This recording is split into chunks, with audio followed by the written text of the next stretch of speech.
और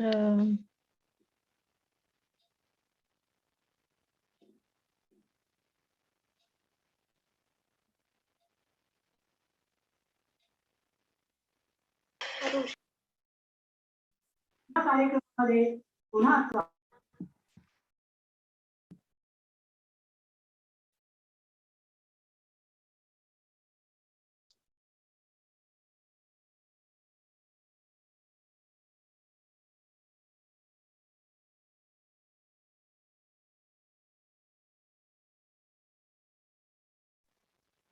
शुरू कर सकते हैं। हो गया टाइम। सभी को सादर जय जिनेंद्र। भोजन शुद्धि परिचर्चा में आप सभी का स्वागत है। आज की परिचर्चा को शुरू करने से पहले मैं मंगलाचरण के लिए आमंत्रित करती हूँ आगम जैन, दिल्ली से।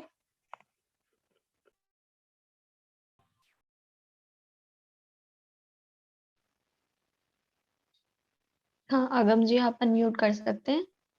आप सभी को मेरी तरफ से जय जिनेंद्र। मैं आप सभी के सामने मंगलाचरण प्रस्तुत करने जा रहा हूँ। सभी हाथ जोड़ लें। नमो अरिहंताणम, नमो सिद्धाणम, नमो आयरियाणम, नमो वज्रायाणम, नमो लोए सवसाहुणम,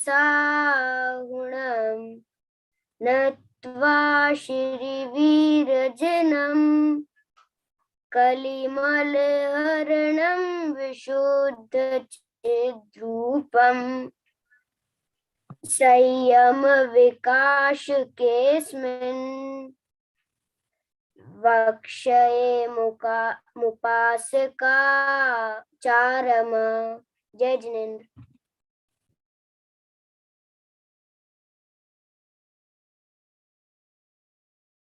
बहुत ही बढ़िया आगम जैन जी ने मंगलाचरण सुनाया। बहुत ही बढ़िया, थैंक यू आगम जैन।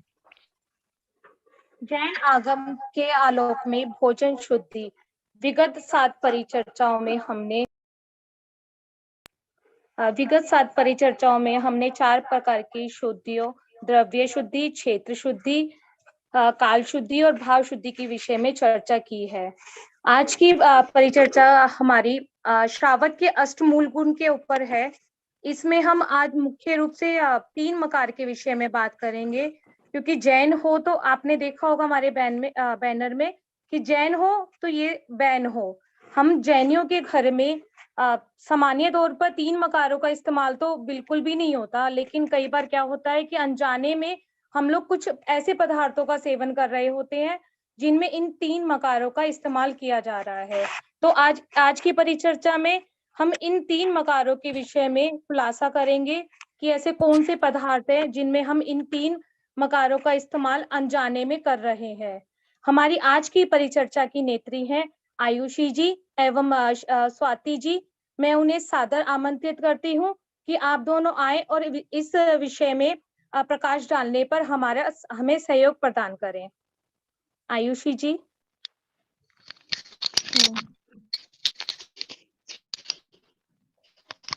परिचर्चा को प्रारंभ करने से पहले एक बार हम रत्नाकरण शाक्ताचार्य जी ग्रंथ का मंगलाचरण करेंगे। सभी हाथ जोड़ लीजिए।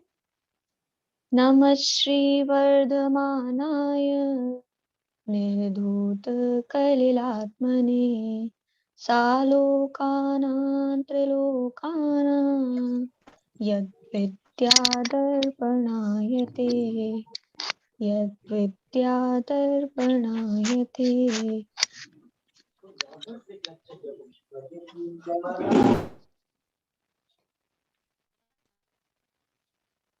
जैन हो तो ये बैन हो।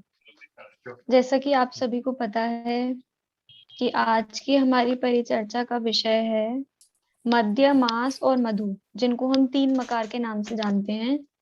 इनका त्याग हमारे जीवन में होना चाहिए और किस प्रकार से होना चाहिए।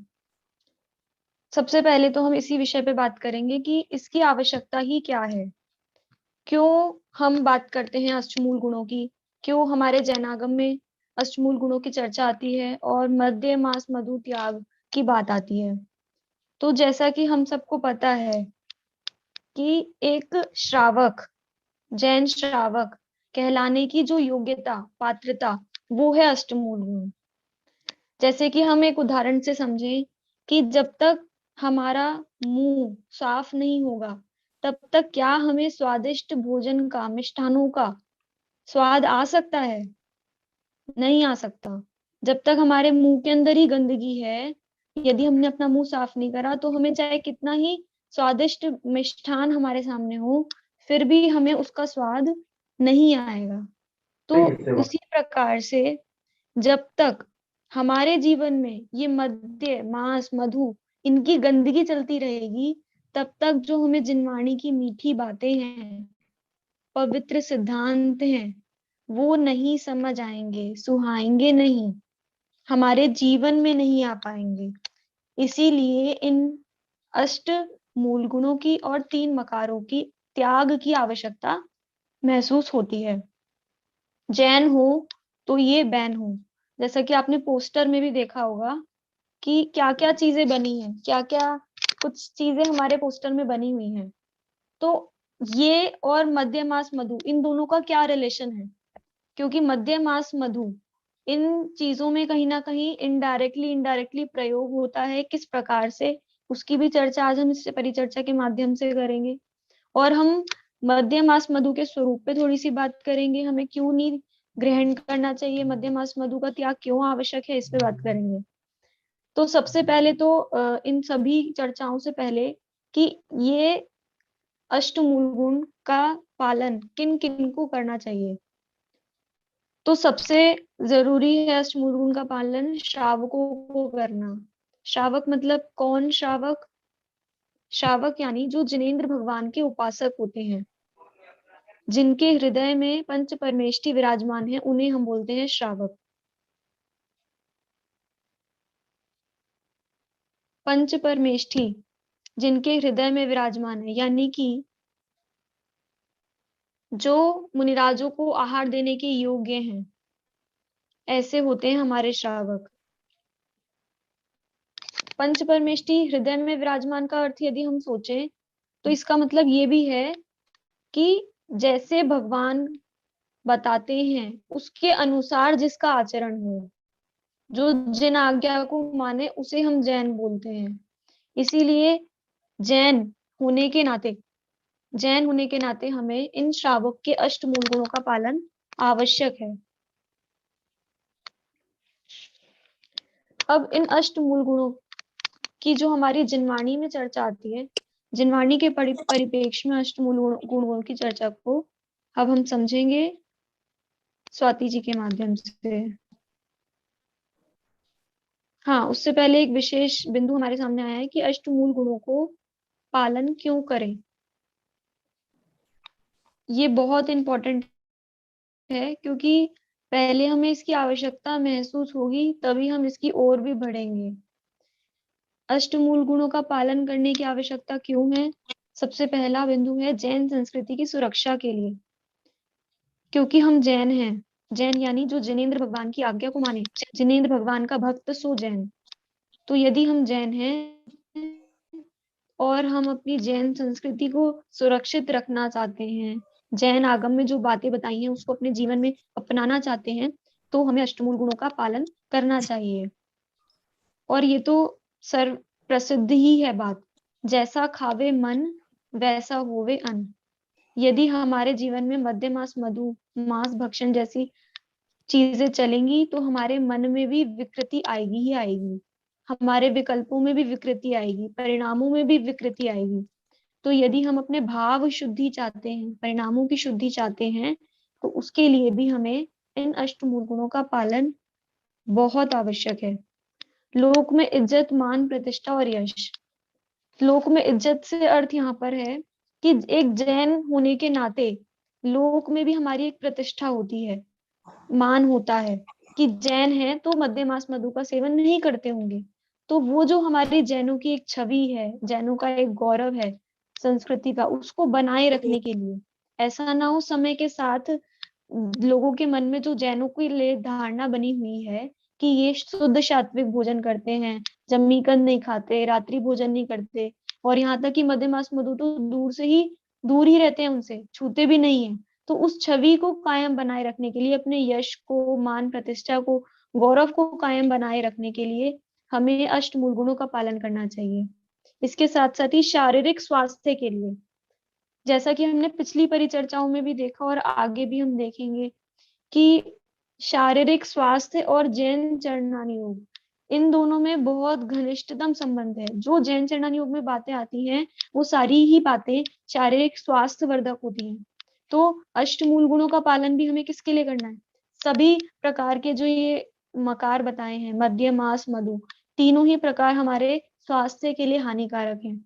तो स्वास्थ्य की रक्षा के लिए हमें इन अष्टमूल गुणों का पालन करना चाहिए।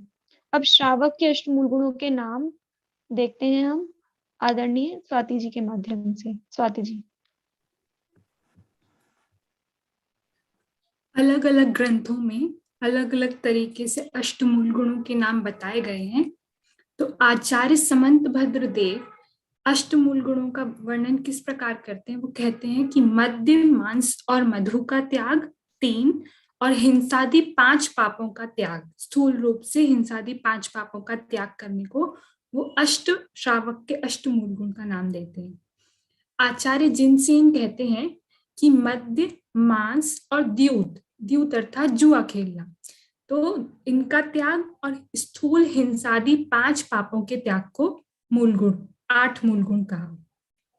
आचार्य जिनसेन ने कहा, आचार्य सोमदेव और आचार्य देवसेन जी ने मद्य, मांस और मधु का त्याग तथा पंच उदंबर फलों के त्याग को 8 मूल गुण कहा। पंच उदंबर फलों में ऊमर, पाकर, कठोमर, बड़ और पीपल, ये 5 प्रकार के जो उदंबर फल हैं, उन 5 उदंबर फलों का त्याग और मद्य, मांस, मधु, इनका त्याग, इसको अष्टमूल गुण कहा। और पंडित आशाधर जी ने उद्धृत किया है कि जो 8 मूल गुण कहे हैं वो इस प्रकार है: मद्य त्याग, मधु त्याग, मांस त्याग और पंच उदंबर फलों के त्याग को उन्होंने 1 मूल गुण में ले लिया है। तो ऐसे 4 हो गए: मद्य त्याग, मधु त्याग, मांस त्याग और पंच उदंबर फलों का त्याग। बाकी के 4 में कहा है रात्रि भोजन का त्याग, देव दर्शन या पंच परमेष्ठी का स्मरण, जीव दया और छने जल का पान करना।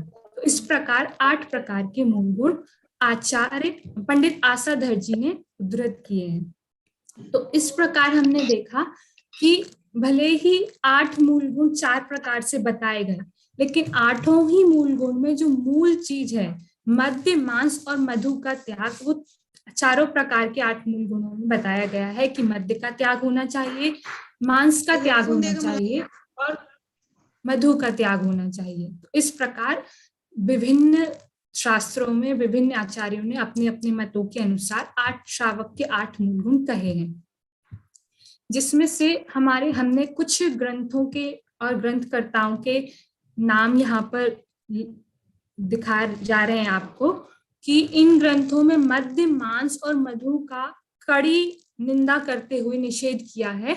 तो हमने कुछ ग्रंथ जो है, जैसे रत्न शाक्याचार्य जी में आचार्य समंत भद्रदेव ने, आदि पुराण में आचार्य जिनसेन ने, यशस तिलक चंपू में आचार्य सोमदेव ने, सागार धर्मामृत में पंडित आशाधर जी ने, ऐसे हमने कुछ शास्त्रों का यहाँ पर लिस्ट आपको दिखाई जा रही है, जिसमें मद्य का, मधु का और मांस का बिल्कुल ही पूर्ण रूप से निषेध किया गया है। ये तो कुछ श्रावकाचार ग्रंथ हैं जिनमें मद्य, मांस और मधु का निषेध किया गया है, वो हमने यहाँ पर लिखे हैं, लेकिन सभी जैन श्रावकाचारों में मद्य, मांस और मधु का त्याग बताया गया है। यहाँ तक कि जैनेतर ग्रंथों में भी मद्य, मांस और मधु का त्याग बताया गया है। उनमें से कुछ हैं जैसे महाभारत, मनुस्मृति, ऐसे कुछ जैनेतर ग्रंथों में भी मद्य, मांस और मधु का भी जैनेतर ग्रंथों में त्याग बताया गया है। तो आज इसके बाद हम अभी देखेंगे कि किस प्रकार अन्य अलग अलग ग्रंथों में मद्य, मांस, मधु का त्याग बताया गया है। उससे पूर्व हम एक 3 मकार पर वीडियो देखना चाहेंगे। तो मैं आशीष भैया से निवेदन करती हूँ कि वे 3 मकार वाली वीडियो चलाएं। जी स्वाति जी।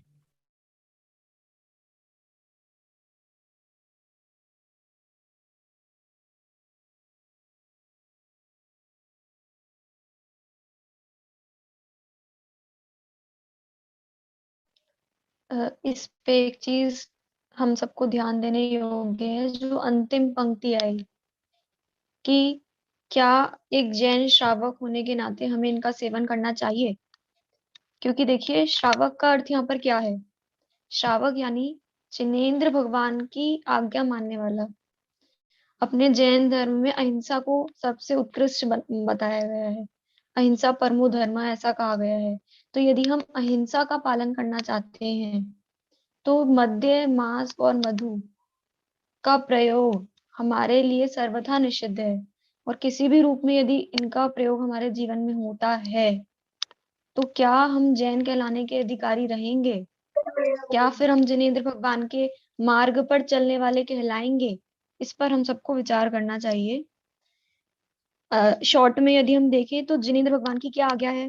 पंचेंद्रिय विषय भोगों में जिसको रस आता है वो एक जैन श्रावक नहीं है, उसकी यहाँ बात नहीं चल रही है। तो पहले हमें अपनी भूमिका सेट करनी है कि हम हैं कौन। यदि हम एक जैन हैं, एक जैन श्रावक हैं, तो उनके लिए यहाँ पे बात हो रही है कि उनको यहाँ पे मद्य, मांस और मधु, ये जो 3 उदंबर फल हैं उनका सेवन तो, सॉरी 3 मकार हैं, उनका सेवन तो बिल्कुल भी नहीं करना चाहिए। मेरी आवाज नहीं आ रही है क्या? किसी का मैसेज आया है? आ रही है? ठीक। हाँ, अब आगे चलते हैं हम कि इस विषय को और थोड़ा गहराई से समझते हैं कि अब ये जो 3 मकार हैं, स्थूल रूप से तो हम सब इनका सेवन नहीं करते हैं, मद्य, मांस, मधु, लेकिन इनका त्याग आवश्यक क्यों है? शास्त्रों के आधार से हम देखते हैं कि इनका त्याग आवश्यक क्यों है। हाँ स्वाति जी।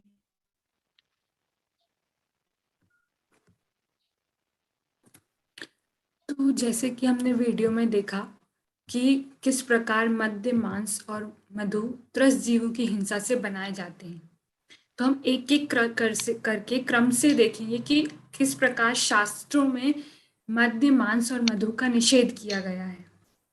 मद्य अर्थात शराब, मतलब शराब, इससे तो हम जग प्रचलित है कि शराब क्यों नहीं पीना चाहिए। फिर भी कुछ पॉइंट्स में यहाँ से रखना चाहूंगी कि शराब के सेवन से मानसिक, शारीरिक, पारिवारिक और आर्थिक हानियां होती हैं। तो मानसिक हानि कैसे होती है? तो जीव शुद्ध बुद्ध अपनी खो बैठता है, हित अहित का विवेक नहीं रहता, तो अपने कल्याण की तो कोई भावना रह ही नहीं सकती। तो पुरुषार्थ सिद्धि उपाय में आचार्य अमृत चंद्र देव कहते हैं कि मदिरा से जीव मोहित हो जाता है, और मोहित जीव को किसी भी चीज का भय नहीं रहता। वो निडर होकर हिंसक प्रवृत्तियों में लगकर अपना भाव, ये भाव और परलोक दोनों भावों को बर्बाद करता है। यदि शारीरिक हानियां देखी जाएं तो इससे पाचन शक्ति नष्ट हो जाती है। टीबी, कैंसर, रक्तचाप मतलब बीपी, दमा, खांसी, अल्सर इत्यादि ऐसे अनेक रोग शराबी को हो जाते हैं। मतलब जो शराब इत्यादि का सेवन करते हैं ऐसे जीव को अनेक अनेक रोग हो जाते हैं। जो जीव शराब पीता है वो व्यर्थ ही अपने धन का व्यय करता है, और जब शराब पिएगा तो उसको कुछ होश नहीं रहेगा, धन कमाने का भी उसको कोई साधन नहीं दिखता है। तो आर्थिक स्थिति से भी हानियां ही हानियां हैं। जब वो धन नहीं कमाएगा तो उसके परिवार में कलह निरंतर बना रहेगा, और शराब पीकर भी आएगा तो होश में नहीं रहेगा तो भी कलह बना रहेगा। अब धन नहीं कमाएगा तो उसके बच्चे अशिक्षित रहेंगे, और धन नहीं होगा तो खाने पीने की व्यवस्था नहीं होगी तो कुपोषित भी रहेंगे। इस प्रकार जो शराबी जीव होता है वो स्वयं का भव तो खराब करता ही है, साथ ही साथ अपने पूरे परिवार को भी गर्त में, मतलब गड्ढे में डुबाकर ले जाता है। ये तो 4 इस लोक की बात हुई कि किस प्रकार शराब पीकर, मद्य का सेवन करके जीव अपने इस भव को बिगाड़ता है, अपनी मानसिक स्थिति खराब करता है, शारीरिक स्थिति खराब करता है, आर्थिक स्थिति खराब करता है और पारिवारिक स्थिति खराब करता है। लेकिन और अपनी धार्मिक दृष्टि से देखा जाए तो जो शराब बनती है, जैसे हमने वीडियो में देखा कि फर्मेंटेशन से बनती है, तो किसी भी अनाज को फर्मेंट करने की विधि में असंख्यात अनंत त्रस्त जीव उसमें उत्पन्न हो जाते हैं, और बनने के बाद भी निरंतर उसमें त्रस्त जीवों की उत्पत्ति होती रहती है। तो शराब के सेवन से त्रस्त जीवों की हिंसा होती है। तो और हिंसक प्रवृत्ति बढ़ने से ये जो वर्तमान भाव है और उसके जो भविष्य के भाव है वो दोनों ही बिगड़ जाते हैं। तो इस प्रकार कहा गया है। आचार्य वसुनंदी देव ने कहा है कि वो अपने कर्तव्यों को सुचारू रूप से नहीं कर पाता है, इसलिए उस जीव को मद्य का सेवन नहीं करना चाहिए। और यशस तिलक चंपू में कहा गया है कि एक बूंद शराब में इतने त्रस्त जीव की उत्पत्ति होती है कि यदि वो उसमें से निकलकर उड़ने लगे तो पूरा लोक भर जाए। अब सोचिए, विचार कीजिए कि इतनी अनंतों त्रस्त जीवों की, असंख्यात त्रस्त जीवों की हिंसा करके एक शराब की बूंद बन रही है। तो शराब मतलब डायरेक्टली या इनडायरेक्टली क्या उसका सेवन हम श्रावकों को या हम जैनियों को करना चाहिए? ये बहुत विचारने योग्य है कि हम, वैसे ज्यादातर देखा जाए तो हम जो जैनी लोग हैं, ज्यादातर जैन तो डायरेक्टली शराब मद्य आदि का सेवन नहीं करते हैं, लेकिन विचार करने योग्य बात यह है क्या कहीं हम जाने अनजाने में तो उनका सेवन नहीं कर रहे हैं? इसकी चर्चा भी हम आगे करेंगे। तो इस प्रकार हमें मद्य से बात आई। अब संयम प्रकाश जी ग्रंथ में यशस तिलक चंपू ग्रंथ की एक बात उद्धृत की गई है। उसमें प्रश्न उठाया है कि जो मांस है वो भी जीव के अन्य जानवरों के शरीर से निकला है और दूध भी गाय भैंस इत्यादि के शरीर से निकला है। तो क्या दोनों समान है? तो आचार्य देव उत्तर देते हैं कि नहीं, दूध और मांस समान नहीं है। उसमें उन्होंने बहुत ही सुंदर उदाहरण दिया है जिसकी हमने पिक्चर ग्रंथ की यहाँ पर लगाई है। उसमें वो कह रहे हैं कि यद्यपि मांस और दूध एक ही गाय भैंस आदि के शरीर में घास आदि के खाने से पैदा होता है, तथापि दूध तो खाने योग्य है, मांस नहीं। आचार्य देव साफ साफ शब्दों में लिख रहे हैं कि दूध तो खाने योग्य है लेकिन मांस कदापि खाने योग्य नहीं है। उसके लिए वो बहुत ही सुंदर उदाहरण दे रहे हैं कि जैसे धतूरे की जड़ तो शरीर की रक्षक है और धतूरे के पत्र मतलब पत्ते को कोई अगर खावे तो वह मरण को प्राप्त हो जाता है। कि मतलब धतूरे का वृक्ष तो एक ही है लेकिन कोई जीव उसका पत्ता खा ले तो मर जावे, मतलब जहर का काम करे धतूरे का पत्ता, लेकिन उसका जो जड़ होती है वो दवाई का काम करती है। उसी प्रकार दूध और मांस भले ही दोनों गाय भैंस आदि के शरीर से घास आदि के खाने से ही उत्पन्न हो रहे हैं, परंतु दूध खाने योग्य है और मांस खाने योग्य नहीं है। आचार्य वसुनंदी देव ने मांस को अमेध्य अर्थात विष्ठा के समान कहा है। तो अब विचार कीजिए, क्या हम विष्ठा खाना पसंद करते हैं? तो नहीं, उत्तर का सबका उत्तर नहीं है। तो वैसे ही हमें किसी भी रूप में मांस का सेवन या उपयोग नहीं करना चाहिए। अब लाटी संहिता में मांस भक्षण के कुछ अतिचार बताए गए हैं। तो उसमें पंडित जी कहते हैं कि बिना शोधा हुआ या घुने हुए पदार्थ का सेवन करने में भी मांस भक्षण का दोष लगता है। मतलब यदि हम कोई पदार्थ, कोई अनाज या कोई भी फल सब्जी या कोई भी वस्तु को बिना शोध कर खा रहे हैं और यदि उसमें कोई जीव भी नहीं है, तब भी यदि हम उस अनाज को, उस पदार्थ को बिना शोधे खा रहे हैं, तो उस बिना शोधे खाने से, यत्नाचार प्रवृत्ति ना होने से, प्रमाद के कारण हमें मांस भक्षण का दोष लगता है। और घुने हुए पदार्थ में तो प्रत्यक्ष ही जीव दिखते हैं, हम उसे लाखों करोड़ों बार भी शोध लें तो भी हम सारे जीवों को घुने हुए पदार्थों से नहीं या घुने हुए अनाज से नहीं हटा सकते। इसलिए घुने हुए अनाज का सेवन करने पर भी मांस खाने का दोष लगता है।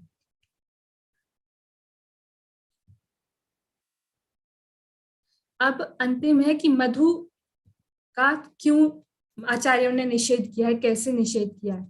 तो अभी हमने वीडियो में देखा कि किस प्रकार उन्होंने निर्दयता से मधुमक्खियों के छत्तों से उनको धुएं दिखाकर मधुमक्खियों को हटाया, और हम इतने धुएं में हम भी नहीं रह पाते तो वो छोटे छोटे जीव कैसे मरण को ही प्राप्त हो जाते होंगे। तो ज्ञानानंद जी श्रावकाचार्य जी में तो शहद को भी मांस के सदृश बताया है। मांस अर्थात क्या? त्रस्त जीवों का शरीर। तो त्रस्त जीवों का जो शरीर है, जो शहद है, जब वो मधुमक्खी के छत्ते से शहद को निचोड़ते हैं तो कई मधुमक्खी के जीव और उनके अंडे, जो छोटे मधुमक्खियां रहती होंगी और जो अंडे उनके समूचन जीव, वो सब उसमें ही मर जाते हैं छत्ते में। तो उन सब के मर जाने से वो जो रस निकल के आया उस छत्ते में से, शहद निकल कर आया, वो एक तरीके से त्रस्त जीवों का मांस, उनका खून, ये सब कुछ निचोड़ कर ही जो बना वो शहद है। तो इसलिए ज्ञानानंद शाक्ताचार्य जी में शहद को मांस के सदृश, मतलब मांस के समान बताया गया है।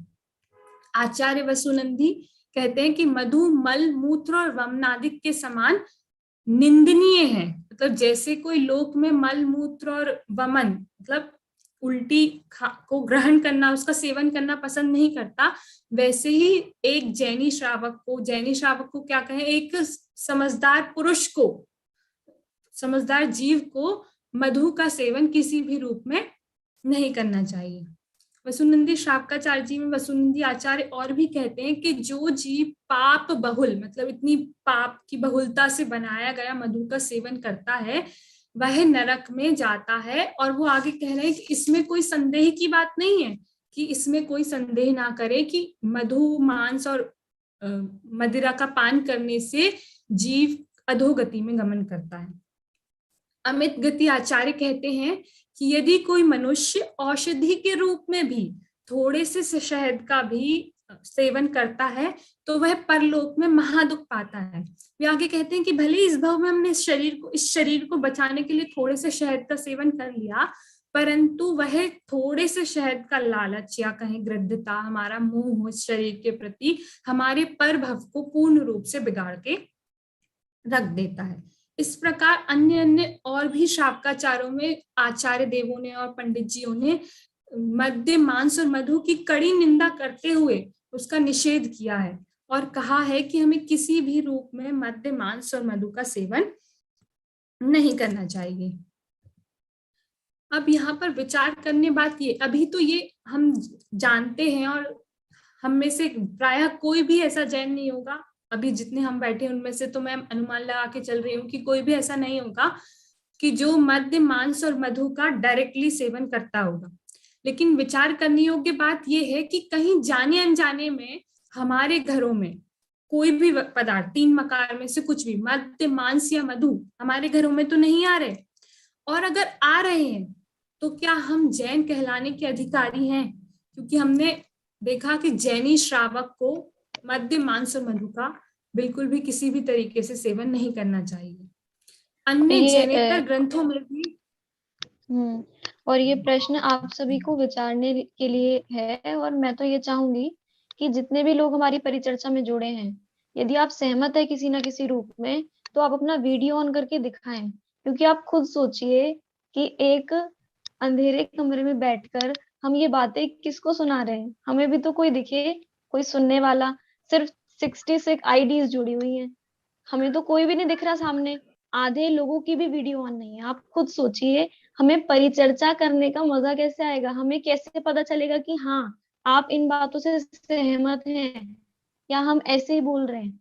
हमें तो पता ही है ये बातें, जब हमने पढ़ी ही है, हमने ग्रंथों को अध्ययन किया है, तो हमें तो पता ही है। लेकिन यदि हम यहाँ पे आपके साथ अपनी चीजें कुछ शेयर करना चाहते हैं, तो हम भी आपसे कुछ एक्सपेक्ट करते हैं कि आप भी अपने फेसेस हमें दिखाएं। जो लोग फेस नहीं दिखा पा रहे, कम से कम अनम्यूट करके आप अगर कोई अपना बिंदु रखना चाहते हैं तो आप बोल सकते हैं, क्योंकि एक परिचर्चा है। और कुछ नहीं तो आपसे जो प्रश्न पूछे जा रहे हैं, हाँ या ना में उनका जवाब आप चैट में डाल सकते हैं। चलिए आपसे मैं इसी बहाने एक प्रश्न पूछती हूँ कि क्या मतलब हमारे जैन श्रावकों में और शूद्रों में क्या अंतर है?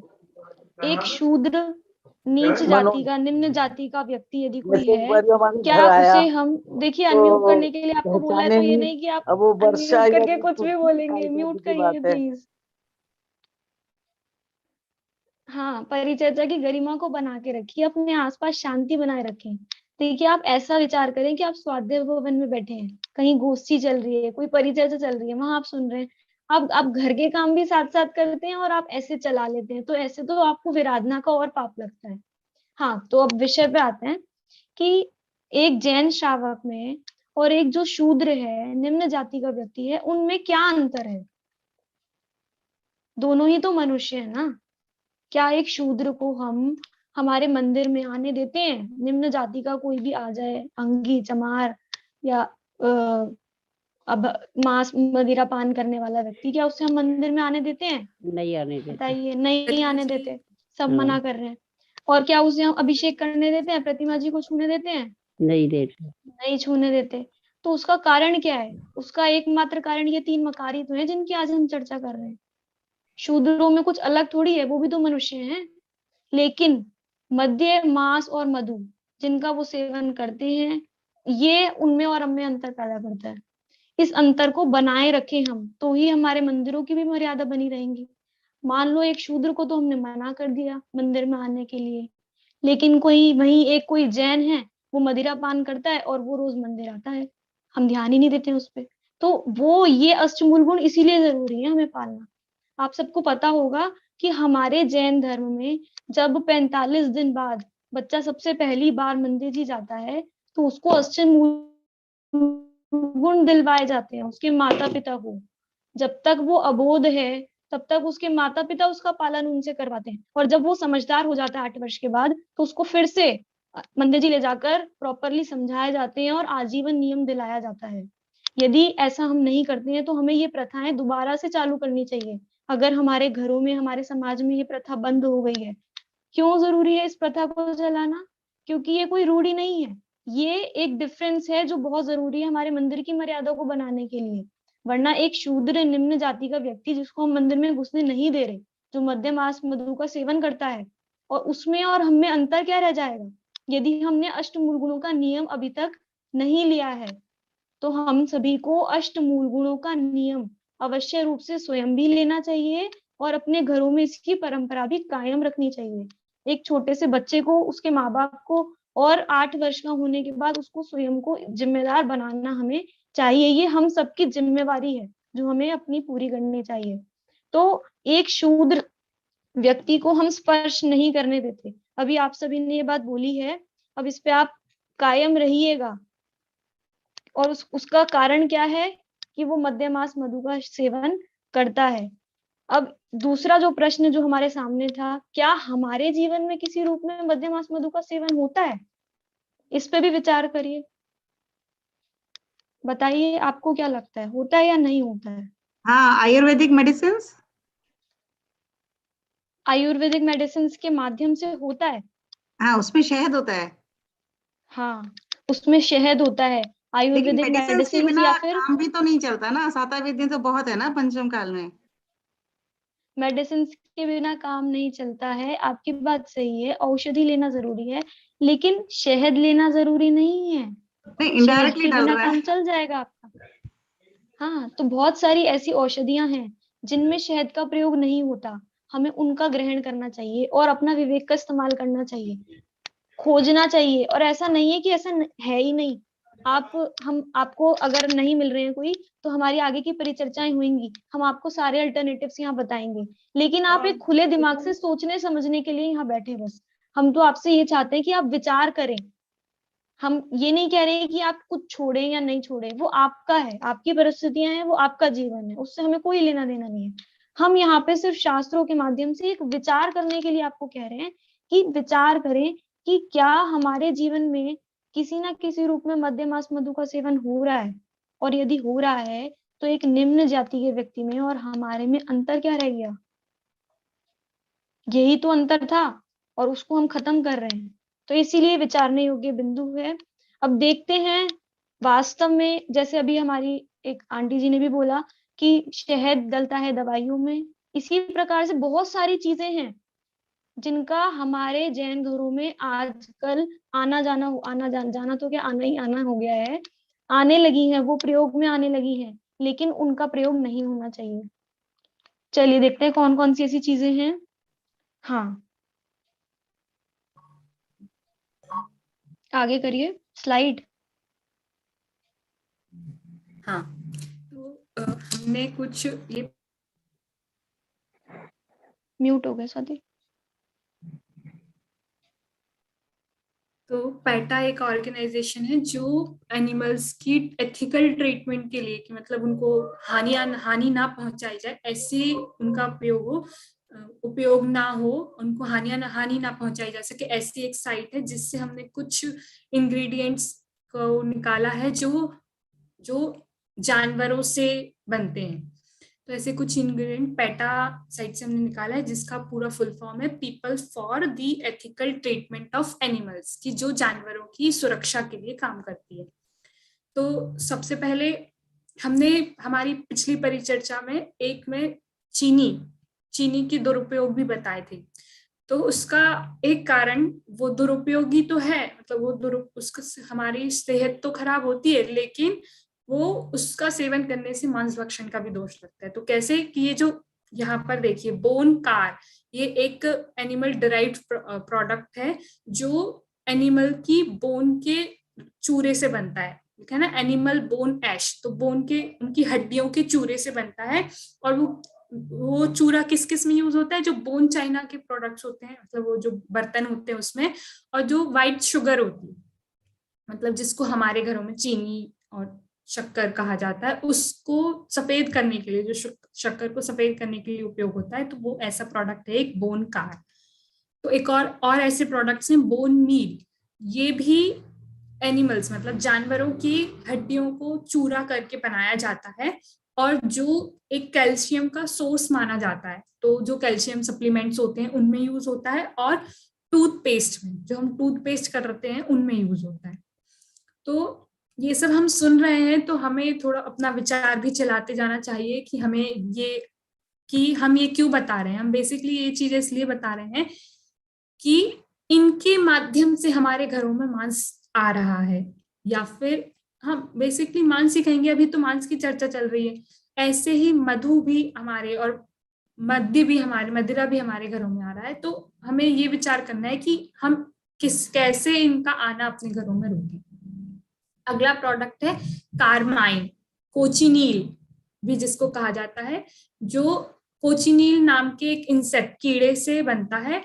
और ऐसी रिपोर्ट्स हैं कि 70,000 बीटल्स को मारकर, और इनको सिर्फ मारा नहीं जाता, इनको जिंदा उबाला जाता है। तो इनको मारकर और जिंदा उबालकर एक रेड डाई बनाई जाती है, जो फूड की कलरिंग में, रेड लॉलीपॉप्स में यूज होती है। देखिए अब इनके माध्यम से किस तरह से हमारे घरों में मांस भक्षण हो रहा है। हमारे बच्चे दुकान पर देखकर फैल जाते हैं कि हमें लॉलीपॉप चाहिए, और हमारी दादियां और हमारी आंटियां क्या करती हैं, कोई बात नहीं, बच्चा नहीं रोना चाहिए, चाहे वो मांस खा ले लेकिन बच्चा नहीं रोना चाहिए। हमारा जैनत तो चला जाए लेकिन बच्चा नहीं रोना चाहिए। आपको 2 मिनट के बच्चे का रोना दिख रहा है, लेकिन पूरी जिंदगी भर और उसका परभव, ये भव भी बिगाड़ दिया आपने और उसका परभव भी बिगाड़ दिया। तो आप उसके हितैषी हैं या शत्रु? बच्चे को तो नहीं पता, उसका दोष नहीं है, आप तो समझदार थे, आपका क्या फर्ज था वहां पे? आपको बताना चाहिए कि हमारे खाने योग्य नहीं है पदार्थ। देखिए पहले तो नहीं आते थे इतने पदार्थ, ना इतने एडवर्टीजमेंट्स होते थे जो आजकल हो गया है। एडवर्टीजमेंट का जमाना है, हर जगह बच्चों को पोस्टर्स लगे दिख जाते हैं, टीवी पे आजकल एड्स बहुत आते हैं, हर जगह ही एडवर्टीजमेंट है। तो बच्चे हो सकता है किसी भी चीज को देखकर बोलने लगे कि हमें ये चाहिए। मान लो आज बच्चे आपसे कोल्ड ड्रिंक मांग रहे हैं, कल को शराब देखकर बोलने लगे ये चाहिए, तो क्या आप वो भी दिला दोगे उनको?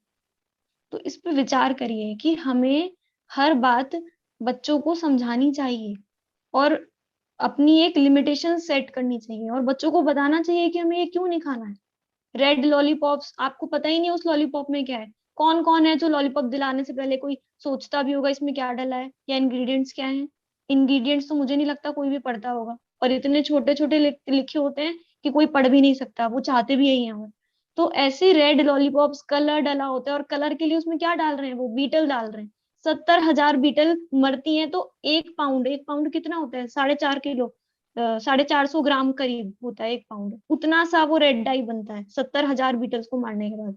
अब अभी एक लॉलीपॉप जब खरीदने जाते हैं तो सोचे कि ये 70,000 बीटल्स को मार के एक पाउंड जो रेड डाई बनी है उससे बनी है ये। ऐसा करके आप उन्हें बताएंगे और स्वयं विचार करेंगे। पहले ये जागरूक होने के लिए, सिर्फ क्योंकि हमें पता ही नहीं है, हम तो जो भी एडवर्टीजमेंट में आता है वो हम सही मान लेते हैं। एड्स के लिए कोई भी रूल्स एंड रेगुलेशन नहीं है, वो अपने एडवर्टीजमेंट में कुछ भी बोल सकते हैं और वो प्रोडक्ट्स में फिर कुछ भी डालें। बोलेंगे तो यही कि बहुत आपको ये बहुत अच्छी है, और मैगी खाओगे तो 2 मिनट्स में बन जाती है, और इसमें इतने प्रोटीन्स है, कैल्शियम है। और रिसर्चेस क्या बता रही हैं? आप रिसर्चेस पढ़ोगे, साइंटिफिकली ये प्रूवन हो गया है कि मैगी से कैंसर होता है। अब आप सोच लीजिए कि आपको अपने बच्चे की 1 मिनट के टेस्ट दिख रहा है, 2 मिनट की उसकी मन दिख रहा है कि उसका मन बच्चे को क्या रुलाना, लेकिन आप ये नहीं सोच रहे हैं कि लॉन्ग टर्म में उसका क्या इफेक्ट होगा। जब वो कैंसर से परेशान होगा, हॉस्पिटल्स में पड़ा होगा, तो उसका जिम्मेदार कौन होगा? कहीं ना कहीं उसके जिम्मेदार उसके माता पिता, जिन्होंने उसको मैगी खिलाई, उसके दादा दादी, जिन्होंने उसको टॉफी चॉकलेट्स दिलाए। साइंटिफिकली प्रूवन है, हम नहीं बोल रहे हैं। ये जो रिसर्चेज है, हमने भी बहुत सर्च किया है। देखिए, किसी भी बात को हम यहाँ बोलने लगे कि मत खाओ, तो वो सही नहीं है। पहले आप पढ़िए। हम भी यही चाहते हैं कि आप भी सर्च करिए। हम ये नहीं चाहते कि आप जो हम बोल रहे हैं ना अभी यहाँ, उसको मान लीजिए। आप देखिए जाकर, पेटा की साइट देखिए, लॉलीपॉप्स कैसे बनती है ये देखिए, इंटरनेट पे जाके सर्च करिए। और नहीं कर सकते तो हमने किया है, हम पे विश्वास करिए। यही दो ही काम हो सकते हैं, या तो खुद करो, नहीं तो जिन्होंने किया उन पे भरोसा करो। हम तो आपको बता रहे हैं, हमारा जो फर्ज है, बाकी आपके ऊपर है। देखिए, और भी बहुत सारे प्रोडक्ट्स हैं, लाइन वाइज देखते हैं। अभी तक के कुछ प्रोडक्ट्स हुए जो टूथपेस्ट, कोई भी टूथपेस्ट यूज करने लग जाते हैं हम। टीवी में ऐड आया, हाँ ये बहुत अच्छा है, इससे दांत बहुत अच्छे हो जाते हैं। टूथपेस्ट से दांत अच्छे नहीं होते हैं। और टूथपेस्ट बनता कैसे है, एक बार उसका प्रोसीजर तो देख लीजिए। कितने जीवों की हिंसा हुई है उसमें। जो हर चीज एडवर्टीजमेंट में दिखाई जाती है वो सही नहीं होती है, इस बात को तो आप गार्ड बांध दीजिए। चलिए अब आगे देखते हैं, जेलेटिन। हाँ हाँ, उससे पहले छोटे पंडित जी एक छोटी सी कहानी सुनाते हैं, वो मैं सुनाती हूँ, फिर आगे बढ़ते हैं। वो बताते हैं कि एक महिला थी, वो लोग गरीब थे, तो उनका बच्चे सिर्फ दूध रोटी खाते थे। 3 साल तक उन्होंने सिर्फ दूध रोटी खाई, मतलब अब्रॉड की बात है ये। तो अब जब उसका बच्चा स्कूल गया, तो उनने देखा कि अरे सब बच्चे तो वैरायटीज ऑफ फूड खा रहे हैं, लेकिन हमारे पास तो सिर्फ रोज रोज का एक ही खाना है, हमारे पास तो वैरायटीज ऑफ फूड नहीं है। और बच्चे उसको चिढ़ाते थे। तो उसने अपनी मम्मी से कहा कि मम्मी हम तो गरीब हैं, इसलिए हम और खाना अफोर्ड नहीं कर पाते ना। तो छोटे पंडित जी कहते हैं कि मम्मी ने बहुत सुंदर आंसर दिया कि नहीं, हम गरीब नहीं हैं, इट्स आवर फूड कल्चर। तो वैसे ही हमें अपने बच्चों को समझाना चाहिए कि मतलब हम उन्हें गुस्सा ना करें, मतलब हमें तरीके ढूंढने होंगे कि हम अपने बच्चों को कैसे समझाएं कि इन सब चीज़ों का प्रयोग हमें हमारे जीवन में नहीं करना है। हमें चॉकलेट, टॉफी, टूथपेस्ट या रेड लॉलीपॉप्स, जो भी इन चीज़ों में जो मांस से बन रही है, मतलब जीवों की क्रूरता पूर्वक हिंसा करके बन रही हैं, वो हमें नहीं खानी। क्यों? क्योंकि वो हमारा फूड कल्चर है। हम देखेंगे कि जो अन्य जैन मत होते हैं, मतलब जो गुरुद्वारे वाले गुरु सिख लोग होते हैं या मुस्लिम्स लोग होते हैं, वो अपने उनके जो भी उनके ग्रंथ होंगे या जो भी उनको कहा जाता है कुरान वगैरह वगैरह, उनमें जो जो भी बातें लिखी हैं वो उनको कितनी दृढ़ता से पालन करते हैं। और जब कोई उनकी कम्युनिटी में से कोई वो चीज पालन नहीं करता, तो वो अपनी कम्युनिटी से बहिष्कृत कर देते हैं उसको। तो हमें भी अपने बच्चों में ऐसे संस्कार डालने होंगे कि नहीं, यही हमारा कल्चर है और हमें अपने कल्चर को फॉलो करना है। तभी जाके हमारे जीवन में अष्टमूल गुण कायम रह पाएंगे और हम अपनी श्रावक धर्म को मतलब कायम रख पाएंगे, सुरक्षित रख पाएंगे। और इसी श्रावक धर्म को सुरक्षित रखने पर ही हमारा जैन धर्म सुरक्षित रहेगा। तो छोटी सी बात थी। अब आगे बढ़ते हैं कि और कौन कौन से प्रोडक्ट्स हैं। ये तो हमने कुछ ही लिस्ट किए हैं, ऐसे बहुत सारे प्रोडक्ट्स आपको उसमें मिल जाएंगे। हम आप तक इन साइट्स की लिंक भी पहुंचा देंगे, और कुछ YouTube वीडियोस भी हैं जिनमें बताया गया है कि कैसे ये जेलेटिन, ग्लिसरीन, ये सब चीजें बनती है। आप उनको भी हम आप तक पहुंचा देंगे, तो आप उधर से देख सकते हैं। तो अब अगली बात है जेलेटिन की। तो ये जो जेलेटिन है, वो जो जानवर होते हैं उनकी स्किन्स को और बोन्स, लिगामेंट्स को पानी में उबाल कर जो उनका जेल निकलता है, उससे बनता है जेलेटिन। और ये जेलेटिन यूज किस किस में होता है? कैंडीज में, मार्शमैलोज में, केक्स, आइसक्रीम और योगर्ट्स में, मतलब जो बाजार का दही आता है, योगर्ट्स मतलब दही आता है, उसमें भी जो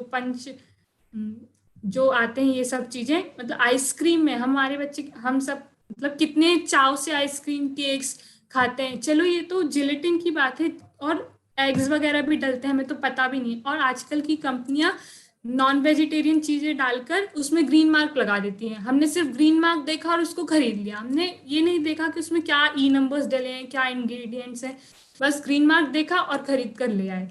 तो हमें इस अपनी आदत को भी बदलना होगा कि सिर्फ ग्रीन मार्क पर हम भरोसा ना करें और मैं तो कहूंगी आप जब इन सब चीजों को सर्च करेंगे ना तो विकिपीडिया और एनसाइक्लोपीडिया जैसी साइट्स पर भी विश्वास ना करें, क्योंकि हमने जब सर्च किया था तो हमने देखा कि कैसे विकिपीडिया और एनसाइक्लोपीडिया वगैरह में गलत बातें लिखी हुई थी। तो आप बिल्कुल ट्रस्टेड साइट्स पर जाएं और चेक करें कि कौन से इंग्रेडिएंट्स या ई नंबर्स में क्या चीज होती है। तो इस प्रकार ये जेलेटिन है। वैसे ही जो ग्लिसरीन है वो भी एनिमल की फैट से बनता है और माउथ वॉशेस और च्युइंगम और टूथपेस्ट और साबुन इत्यादि में यूज होता है। अगला है रेनिट रेनिन। ये जो बछड़ा होता है उसके स्टमक से बनता है, मतलब स्टमक में एक एंजाइम होता है उसमें से बनता है। और ये ऐसा नहीं है कि ऐसे ही बना लेते हैं, उस जिंदा बछड़े का जिंदा होता है, उसका पेट चीर कर और वो एंजाइम निकाल लिया जाता है। ऐसा भी नहीं कि मरे, मतलब सोचो उस बछड़े को कितनी तकलीफ होती होगी। और जो प्रोडक्ट निकल रहा है वो तो एक खुद ही मांसाहार है। और ये किस में डलता है? चीज में और रेनेट कस्टर्ड में, और जो भी हमारे कोगुलेटेड डेयरी प्रोडक्ट्स होते हैं उनमें इस प्रोडक्ट का यूज किया जाता है। तो इस एक प्रकार बात कुछ ध्यान रखिए इंग्रेडिएंट्स। यहाँ पर, हमारे गुरु भी हमेशा बोलते हैं हमें, जो सतावे अन्य को वह सुख कभी पाता नहीं। आज यदि आप किसी के बछड़े पे, किसी भी जानवर पे जो अत्याचार कर रहे हैं, वो एक जीव है। यदि आप उसको सता रहे हैं, भले ही कोई आपको नहीं पता, जाने अनजाने में आप सता रहे हैं, लेकिन ये मत सोचिए कि आपको उसका फल नहीं मिलेगा। कर्म रूपी जो कैमरा है ना, वो ऐसा है कि वो हर समय चालू है और हर किसी को देख रहा है। तो हर किसी को अपनी अपनी करनी का फल मिलना है, और जो सतावे अन्य को वो सुख कभी पाता नहीं। एक जीव होने के नाते हमें दूसरे जीव की दया पालनी चाहिए। जीव दया एक शावक का मूल गुण है, और यदि हम उसको पालन नहीं करते हैं तो उसका फल हम सबको मिलना है। आंखें बंद करने से कुछ नहीं होगा। आप सोचे, आंख बंद करके आप अग्नि पे हाथ रख लो तो अग्नि नहीं जलाएगी ना, आपने देखा थोड़ी है अग्नि है वहां पे। या एक छोटा बच्चा अग्नि को पकड़ ले तो उसको थोड़ी जलाएगी। जिसका अग्नि का स्वभाव जलाना है वो तो हर किसी को जलाएगी। इसी तरह से चाहे आप किसी भी रूप में पाप करें, जाने में अनजाने में, आंख बंद कर ले जानते हुए भी, तो भी आपको पाप तो लगेगा। आपने विचारा ही नहीं, आपने आइसक्रीम खरीदने से पहले सोचा ही नहीं ये बनी कैसे, तो आपको तो मांस भक्षण का दोष वहीं लग गया। अजान फल, अजान कुछ भी चीज बिना जाने खाना, वो तो आपके लिए मांस ही है। शास्त्रों में आया है अपने ऐसा, कुछ भी आप खा रहे हो उठाकर तो वो मांस है आपके लिए। आपको क्या श्योरिटी है कि जो आप खा रहे हो या फूड आइटम जो आपको टीवी पे दिखाई जा रही है वो उतनी सच है, 100% ट्रुथ है? क्योंकि एडवर्टीजमेंट्स के लिए तो रूल्स एंड रेगुलेशंस है ही नहीं हमारी इंडिया में कि कुछ भी वो बता सकते हैं। तो आप स्वयं विचार करें, और अभी और भी देखेंगे हम आगे। हाँ, ई नंबर्स। हाँ, कुछ हम ई नंबर्स की बात करेंगे कि वो ई नंबर्स कैसे बनते हैं। वैसे तो सारे ही जितने भी ई नंबर्स हैं वो ऑलमोस्ट एनिमल डिराइव्ड ही होते हैं, मतलब जानवरों से ही बने होते हैं। तो हमें इन सब चीज़ों का तो निषेध ही करना चाहिए। उनमें से हमने कुछ लिस्ट किए हैं। E120 जो कोचिनील से बनता है। अभी हमने देखा था कि 70,000 बीटल्स को मारकर 1 पाउंड रेड डाई निकाली जाती है, तो उसी को डिनोट करने के लिए उन्होंने ई नंबर लिया है E120, जो डलता है अल्कोहलिक ड्रिंक्स में, फ्रूट पाई फिलिंग्स में, जैम्स में और बहुत सारी स्वीट्स में और चीजेस में भी, है ना। और यहाँ पर इन्होंने आगे लिखा है कि इसको ये लोग E120 कह के फूड आइटम मान लिया है इन्होंने। ऐसा नहीं माना है कि एनिमल डायरेक्ट प्रोडक्ट है, फूड आइटम मान लिया है। अगला है E441। तो अब ये देखो, आप बिल्कुल पढ़ लेते हैं हम। You may not find this E number 441 on food ingredients listings anymore because instead of an additive gelatin has now been classified as food. अब वो क्या कह रहे हैं कि कई लोग तो ये वाला जिलेटिन डालते हैं अपने प्रोडक्ट्स में, लेकिन ई नंबर नहीं लिखते। E441 है, उसमें डला हुआ है जिलेटिन, ऐसा नहीं लिखते, क्योंकि उन्होंने उसको जानवरों से डिराइव माना ही नहीं है। उन्होंने मान लिया कि ये फूड आइटम, इसलिए उनके मानने से वो फूड आइटम तो हुआ नहीं। इसलिए हमें कोई भी वस्तु को बहुत सोच समझ के खरीदना चाहिए। और ये किस में यूज होता है? योगर्ट्स, दही में, और बहुत सारे डेयरी प्रोडक्ट्स में, जेलीज और स्वीट्स में भी। अब अगला ई नंबर है 542। इसका बोन फॉस्फेट, नाम से ही पता चल रहा है हड्डी से बन रहा है। 631 डाइसोडियम इनोसिनेट, है ना। ये इनहांसर है, फ्लेवर को इनहांस करने से बनता है। और लिखा है almost always made from animals and fish, जानवरों और मछलियों से ये वाला प्रोडक्ट बनता है। 635 डाइसोडियम पाइराइबो न्यूक्लियोटाइड्स, ये भी एक एनहांसर है, मतलब फ्लेवर को एनहांस करने के लिए बनाया जाता है, और ऑफन मेड फ्रॉम एनिमल्स, जानवरों से ही बनता है। 901 bees wax white and yellow glazing agent not suitable for vegans, मतलब जो हम कहें कि जो शाकाहारी जीव है उनके लिए नहीं है ये। बीज वैक्स मतलब एक मधुमक्खियों की वैक्स से बनता है, जो मधुमक्खियों का छत्ता निचोड़कर जो छत्ता बचता है उससे वैक्स बनता है। और अगला है 966 लेसिटोल, ये स्वीटनर है, मतलब चीजों में मिठास डालने के लिए डाला जाता है। डिराइव फ्रॉम लैक्टोस, एक तरीके का जीव है। Commercial prepared using based on, vegans के लिए यूजफुल नहीं है, क्योंकि मतलब वीगन्स मतलब हम शाकाहारी जीवों के लिए यूजफुल नहीं है, क्योंकि ये जीवों की हत्या करके बनाया जाता है। अगला है E1105 लाइसोजाइम, ये एग वाइट से बनता है और बैक्टीरिया और फंगस की और माइक्रो ऑर्गेनिजम्स की ग्रोथ को रोकने के लिए हमारे जो रेडीमेड मील्स होते हैं या रेडीमेड जो भी प्रोडक्ट्स होते हैं उनमें डाला जाता है। हाँ, और आगे प्राजक्ता जी का रेज हैंड है, वो भी कुछ बोलना चाहती है। हाँ प्राजक्ता जी।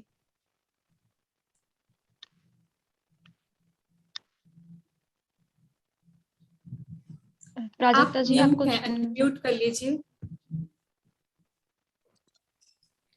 आज फूड आइटम्स में जलेबी आदि जो बनाते हैं ना, उसमें भी वो कलर्स आते ही है। वो जो अभी बोला ना कोकिनल इंसेक्ट होता है, तो घर में सबके घर में कलर्स तो आते हैं, फूड कलर्स, सिर्फ लॉलीपॉप आदि में नहीं है।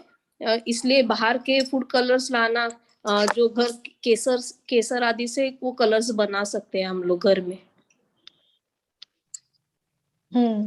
तो ये भी एक अच्छा बिंदु है कि जो फूड कलर्स बताया है अभी, इसको जो कलर्स लेकर आते हैं उसमें भी ये कारमाइन जो अभी बताया हमने बीटल से जो बनता है वो डलता है। तो इसीलिए आप सावधान रहें, ये कारमाइन तो बहुत बुरा है, ये लिपस्टिक आदि में भी डलता है। देखिए आज हमारी चर्चा पूरी नहीं हो पाएगी, हम सब जानते हैं, क्योंकि ये चर्चा एंडलेस है और ये प्रोडक्ट्स भी एंडलेस हैं, और हम सब पे चर्चा नहीं कर सकते, ये भी हम जानते हैं। तो आप अपनी आपको हम सिर्फ थोड़ा थोड़ा ही बताएंगे, और आगे वाली चर्चाओं में आज हम सिर्फ फूड आइटम्स पे बात करेंगे, कुछ खाद्य पदार्थों के बारे में। अगली परिचर्चा में हम कुछ ब्यूटी प्रोडक्ट्स के बारे में बात करेंगे, और फिर उससे अगली परिचर्चा में हम मेडिसिन के बारे में बात करेंगे। मतलब धीरे धीरे ही हम चल पाएंगे, क्योंकि बहुत सारी चीजें हैं, और हम ये चाहते हैं कि आप सब, हम अकेले ही नहीं, आप भी सर्च करें और आप भी ढूंढ कर आए, देखें, और जो लिंक्स हम भेजेंगे उन पे भी देखें आप, और अलग से भी आप देख सकते हैं, क्योंकि ये सच है, सच के किसी से छिपा हुआ नहीं है, और आंख बंद करने से मैं बता रही हूँ कोई फायदा नहीं होने वाला है और नुकसान ही होएगा। हाँ आगे देखते हैं अब हम side effects of E number. देखिए ई नंबर के संबंध में एक चीज और, ये ई नंबर जानबूझ के बनाए गए हैं, क्योंकि अगर वो जेलेटिन लिख देंगे तो कंपैरेटिवली जेलेटिन फिर भी लोगों को पता है कि अभक्ष्य है या ये एनिमल प्रोडक्ट है। ई नंबर लिख दिया, अब किसी को पता ही नहीं है ई नंबर क्या है, कौन सा ये तो नंबर डाला है, कोई उसको पता ही नहीं इसमें कोई एनिमल प्रोडक्ट है। तो ये जानबूझ के करते हैं, ये उनकी साजिश है, क्योंकि देखिए आपको आपकी हेल्थ से, आपके शाकाहार पने से या आपके अष्टमूल गुण पने से जो फैक्ट्री में प्रोडक्ट्स बन रहे हैं या बना रहे हैं जो लोग, उनको कोई मतलब नहीं है उनसे, वो सिर्फ पैसा कमाना जानते हैं। उनका एकमात्र उद्देश्य है कि मिनिमम एफर्ट्स में वो मैक्सिमम प्रॉफिट खरीद सके, कर सके।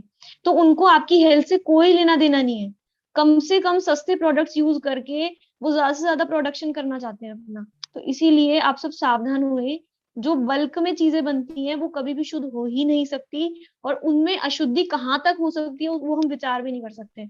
मतलब उनमें नॉन वेज आइटम्स भी डली हो सकती हैं, ये भी नहीं हम सोच सकते, वो बहुत क्रूर हो सकते हैं, क्योंकि आजकल की जो इंडस्ट्री हो गई है, ये इंडस्ट्रियलाइजेशन जो आया है, उसमें जो ये इंडस्ट्री सेटअप हुई है, इनमें क्या क्या इस्तेमाल हो रहा है इसका कोई लिमिटेशन अब नहीं रहा। साइड इफेक्ट्स देखिए, ई नंबर अभक्ष्य तो है ही, साथ साथ हमारी स्वास्थ्य के लिए भी हानिकारक है। क्या क्या हानियां हैं यहाँ बता रहे हैं। मैं शॉर्ट में बता देती हूँ, समय की अभाव के कारण आगे बहुत विषय चलना है। तो शॉर्ट में ये जो मोनोसोडियम ग्लूटेमेट दिख रहा है MSG, ये वाला प्रोडक्ट, इस वाले प्रोडक्ट को देखो, इसमें साफ साफ लिखा है can be an allergen and not permitted in foods for infants and young children. और ये वाला जो प्रोडक्ट है ना, ये मैगी में डलता है, और अब सोच लिए खुद ही ये इसके साइड इफेक्ट्स कैसे, और खुद कह रहे हैं कि परमिटेड नहीं है, लेकिन फिर भी मैगी में डलता है और सब बहुत चाव से खाते हैं। तो ऐसे और भी इन सारे E620 में जो MSG में प्रॉब्लम्स है वही इससे भी हो सकती है। E622 में नोजिया हो सकता है, वॉमिटिंग, डायरिया और मतलब पेट में दर्द हो सकता है। इन ऐसे ऐसे साइड इफेक्ट्स हो सकते हैं, मतलब हमारे स्वास्थ्य के लिए हानिकारक है। आगे हम ऐसे कुछ स्पेसिफिक प्रोडक्ट्स देखते हैं, जैसे बिस्किट और चॉकलेट। मतलब न्यूज़पेपर आर्टिकल है ये, मतलब साइंटिफिकली प्रूवन है कि बिस्किट और चॉकलेट में भी मांसाहार है। इन्होंने तो कुछ कंपनियों में भी लिख दिया है, इन कंपनियों के उत्पादन में है ई स्रोत, मतलब जो ई स्रोत मतलब ई नंबर्स मतलब मांसाहार। Parle, Sunfeast, Cadbury, Nestle, Britannia और प्रिया गोल्ड, इन सब चीजों में मांसाहार है। तो हमारी कोशिश यही होनी चाहिए कि किसी भी रूप में हमारे तक ना पहुंचे। अब हम आगे बढ़ते हैं। आगे जो प्रोडक्ट्स हैं वो फूड आइटम्स हैं, वो cheese, chewing gum, chips, chocolate, jelly, jam and ice cream. थोड़ा देख लेते हैं कि अजीनोमोटो, ये शायद कुछ लोगों ने सुना भी होगा। अजीनोमोटो ये फिश से बनता है और चाइनीज फूड में यूज होता है। तो जो चाउमीन वगैरह होते हैं, इन सब फूड्स में ये वाला प्रोडक्ट यूज होता है अजीनोमोटो, और ये फिश से बनता है, मतलब शुद्ध मांसाहार है। चीज का हम देखो most foreign cheeses are made stomach acids obtained from the slitting the stomachs of calves while alive, मतलब जिंदा बछड़ों के पेट को चीर कर उनमें से जो उनका स्टमक एसिड है वो निकालकर चीज बनाते हैं वो। च्युइंगम में ग्लिसरीन डलता है, जिसकी हम पहले बात करके आ चुके हैं कि वो ग्लिसरीन एनिमल फैट से बनता है, जानवरों की बोन्स को उबालकर जो जेल निकलता है उससे बनता है, और इससे च्युइंगम बनती है।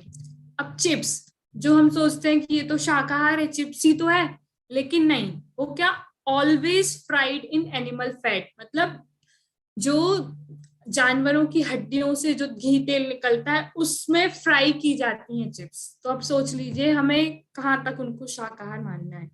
आगे चॉकलेट्स, कह रहे हैं कॉमनली तो चॉकलेट्स एग से ही बनती हैं, एग वाइट से, एग लेसिथिन, जो भी चीजें, और मेनली इसमें जिलेटिन डलता है, जो जिलेटिन हम देखते आ रहे हैं कि प्योरली अभक्ष्य है। और जो आइसक्रीम्स हैं, आइसक्रीम्स में भी एग्स डलता है और जिलेटिन डलता है, और वो जिलेटिन कैटल मतलब जानवरों को उबालकर बनाया जाता है। और जो जैम होते हैं, जेली होती है, वो भी जिलेटिन से बनती है। तो ये चीज, chewing gum, chips, chocolate, jelly, jam, ice cream, ये तो कुछ प्रोडक्ट्स हैं, ऐसे कई प्रोडक्ट्स हैं जिनमें मांसाहार का उपयोग होता है। अब इंडियन ब्रेड, जो हम सोचते हैं, एक और चीज, और इनका प्रयोग मैं कहूँ आजकल जैनों में बहुत बढ़ता जा रहा है। एड्स के माध्यम से, एडवर्टीजमेंट के माध्यम से और शॉप्स के माध्यम से हमें कुछ नहीं दिखता, हम बच्चों के लिए क्या लेकर आते हैं, चॉकलेट्स। बच्चों को तो चॉकलेट्स पसंद होती है, ये चीज फेमस हो गई है। हमारे जैन घरों में भी ये चीजें आ रही हैं। तो अब आप ये सोचिए कि हमारे जैन घर कहाँ शुद्ध रह गए, कहाँ हम मुनिराजों को आहार कराने की बात करते हैं, कहाँ हम पानी छान कर प्रयोग करते हैं, और कहाँ हम अपने बच्चों को ये मांस भक्षण करवा रहे हैं। दोनों चीजें कितनी ज्यादा विरुद्ध हैं। मतलब इससे पहले जो हमने चर्चा करी, हम पानी को भी एक एक बूंद छान रहे हैं, हम आटा मसाला घर पे पीस रहे हैं, शुद्ध बना रहे हैं, और वहीं हम दूसरी ओर अपने बच्चों को टॉफी चॉकलेट खिला रहे हैं जो कि मांस है। तो आप विचार करिए, ये दोनों बहुत बहुत ज्यादा कॉन्ट्रडिक्शन हो रहा है। तो थोड़ा लेवल हमारा समान होना चाहिए, एक स्तर से हमें त्याग करना चाहिए। तो यदि हम त्याग का क्रम देखें ना, तो सबसे पहले तो ये त्याग है। हमारे घरों में हमें ये नियम लेना चाहिए कि हम अपने बच्चों को कभी भी टॉफी चॉकलेट ऐसी नहीं दिलाएंगे, कोई भी ऐसा प्रोडक्ट नहीं दिलाएंगे जिसमें मांस डला है, जिनमें ये एनिमल्स डले हैं। यदि आप अपने बच्चों को दिला रहे हो ना, बच्चों से ज्यादा पाप आपको लगेगा, क्योंकि बच्चों को तो नहीं पता, आपको तो पता है, और फिर आप दिला रहे हो। आप तो समझदार हो और बच्चे अनजान हैं। बच्चों को पाप नहीं लगेगा, आपको लगेगा पाप, आपने उनको ये हैबिट डाली है। आजकल तो प्रचलन में आ गए सेलिब्रेशन के वो बॉक्सेस आते हैं ना, सेलिब्रेशन के डेयरी मिल्क वाले, वो कोई भी फंक्शन हुआ या कोई भी ओकेजन हुआ, सेलिब्रेशन के डब्बे लेकर चले जाते हैं। तो हमें इन सब से बचना है। अगला हमारा शादियों में भी इसका ब्रेड। प्रचलन बहुत बढ़ गया है। ऐसे आइटम की ही गिफ्ट पैकिंग आजकल देने लेने में प्रयोग में लेते हैं, लेकिन अपने जैनों को ये बिल्कुल भी शोभा नहीं देता। आप मांस दे रहे हो और मांस ही ले रहे हो। अगर कोई देता है तो आपको कभी लेना भी नहीं चाहिए, और ना तो ऐसे कभी अनुमोदना, कृत कारित अनुमोदना, तीनों ही चीजों से हमें बचना चाहिए। और इन चीजों को फैलाना चाहिए, हमें अच्छी बातों को फैलाना चाहिए ना। अगर हमें पता चले, हम अपने रिश्तेदारों को भी बताएं, हमारे आसपास वाले लोगों को भी बताएं आप अच्छी चीजों को फैलाओगे, आपको और सुविधा होगी। देखिए अल्टरनेटिव बहुत है, ऐसा नहीं है अगर आप ये चीज नहीं खाओगे तो आप मर जाओगे। ये है ही क्या, इनमें है ही क्या चीज, बल्कि ये चीजें तो और आपकी हेल्थ को खराब कर रही हैं। अभी पीछे आपने देखा ई नंबर्स में लिखा है साफ साफ कि वो इन्फेंट्स और यंग चिल्ड्रन के लिए कितना ज्यादा हार्मफुल है। जो ये बीमारियां आजकल हम बच्चों में भी देख रहे हैं, उसका कारण ये है। जो उनके पेट खराब होते हैं, बच्चों में हार्ट अटैक की खबरें मिलने लगी हैं, तो वो कारण उनका यही है। अभी हम आगे देखेंगे, और- मैगी के तो बहुत ज्यादा शॉकिंग इफेक्ट्स दिखाए गए हैं रिसर्चेस के माध्यम से। हाँ। बच्चे दूर भी हो रहे हैं धर्म से। जितना अभक्ष खा रहे हैं ना, धर्म की रुचि कम होती जा रही है उनमें। वो मंदिर जाने के लिए भी कतराते हैं, और जितना अभक्ष जाता है ना, उनके विचार भी वैसे ही हो रहे हैं। बिल्कुल, जैसा खावे अन्न वैसा होवे मन, ये बिल्कुल 101% श्योर चीज है। और जिनवाणी सुनने की पात्रता का पहला ये तो यही है कि अभक्ष भक्षण का त्याग हो, मद्य मांस मधु का त्याग हो। आगे बढ़ते हैं ब्रेड पर, कि ये जो ब्रेड बनती है उसके जो फ्लो मतलब जो आटा गूंथा जाता है उसको स्ट्रेंथ के लिए और उसकी चिकनेपन आए उसके लिए उसमें पोटेशियम ब्रोमेट डाला जाता है। जो पोटेशियम ब्रोमेट और पोटेशियम आयोडाइड डाला जाता है उसके आटे को गूंथने के लिए, ताकि वो स्ट्रॉन्ग मतलब स्ट्रेंथ रहे उसमें और चिकनापन रहे थोड़ा।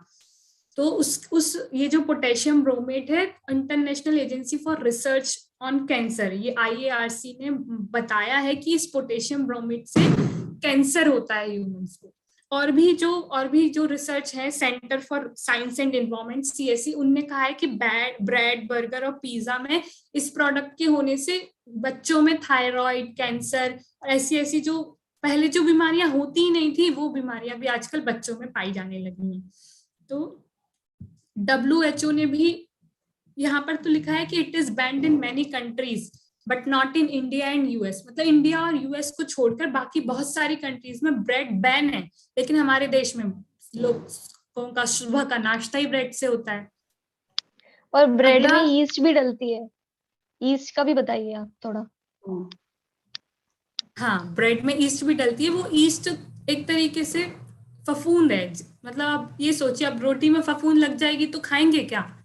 नहीं, उसको तो हम मतलब देखना भी पसंद नहीं करते। जब रोटी में फफूंद लग जाती है तो उसकी स्मेल जब आती है तो उसकी स्मेल से हमें ऐसा लगता है कि अब हम उल्टी कर दे, वॉमिटिंग होने लगती है। लेकिन वही चीज जब ब्रेड में डलती है तो उसको हम बड़े चाव से खाते हैं। तो इसलिए हमें बहुत विचार करने की आवश्यकता है। हाँ, वो पॉइंट तो है। ये सब पॉइंट इसी पॉइंट पर चल रहा है कि इन सब चीजों का भक्षण करने से, इन सब चीजों का सेवन करने से त्रस्त जीवों की हिंसा हो रही है। और एक पॉइंट, अभी त्रस्त जीव की बात आई तो मैं ये भी बता देती हूँ कि सिर्फ इनको बनाने में त्रस्त जीवों की हिंसा नहीं होती, जब ये बनकर तैयार हो जाते हैं तब भी निरंतर प्रति समय में असंख्यात त्रस्त जीवों की उत्पत्ति होती रहती है। तो अब प्रति समय त्रस्त जीवों की हिंसा हो रही है और हमने उसका एक दाना भी खाया तो सोचिए कितने त्रस्त जीवों की हिंसा का हमने पाप बंद कर लिया। तो और त्रस्त ईस्ट जीवों की स्वयं में हिंसा, त्रस्त जीव है। ईस्ट मतलब आप खुद सर्च करिएगा, ये फंगस। आपका होमवर्क है। ईस्ट के बारे में सोचिए, आप सर्च करिए ये है क्या चीज है। और एक जगह से मत देखिए कभी भी, बहुत सारी जगह से देखिए। एक जगह से आपको गलत इन्फॉर्मेशन भी मिल सकती है, रिसर्चेस को देखिए, ऑथेंटिक इन्फॉर्मेशन भी ढूंढने का कोशिश करिए, आपको मिलेगा। हाँ, आगे आगे आगे प्रोडक्ट्स पे बढ़ते हैं। कोका कोला और फ्रूट जूसेस। मतलब फ्रूट जूसेस तो बहुत ही चौंकाने वाली चीज थी कि फ्रूट जूसेस में भी मांसाहार। फ्रूट जूस मतलब हम कह देते हैं कि हम कोल्ड ड्रिंक्स तो नहीं पीते, सॉफ्ट ड्रिंक्स तो पी सकते हैं। तो ट्रॉपिकोना के जो ऑरेंज मैंगो जो भी फ्रूट जूसेस आते हैं उनमें भी मांस भक्षण का दोष है। तो हम देख लेते हैं रिसर्चेस के माध्यम से। जो कोका कोला होती है वो कह रहे हैं इसमें तो शक्कर के अलावा और कुछ होता ही नहीं है। शक्कर तो हमने पहले देख लिया कि शक्कर खुद में एक बोन कार से बनती है, मतलब व्हाइट शुगर, तो वो तो खुद में अभक्ष है ही। और कह रहे हैं इस रिसर्च में कि एक कोका कोला की ड्रिंक में इतनी शक्कर होती है कि वो पूरे हफ्ते की हमारी शुगर, जो हमारी बॉडी को जितना शुगर लेवल चाहिए होता है, वो पूरे हफ्ते की शुगर लेवल एक ही बार में चली जाती है। इसमें और कार्बोनेटेड वाटर डलता है जो दांतों को सड़ाता है। हाई फ्रुक्टोज कॉर्न सिरप डलता है जिससे ट्यूमर्स का रिस्क बढ़ जाता है।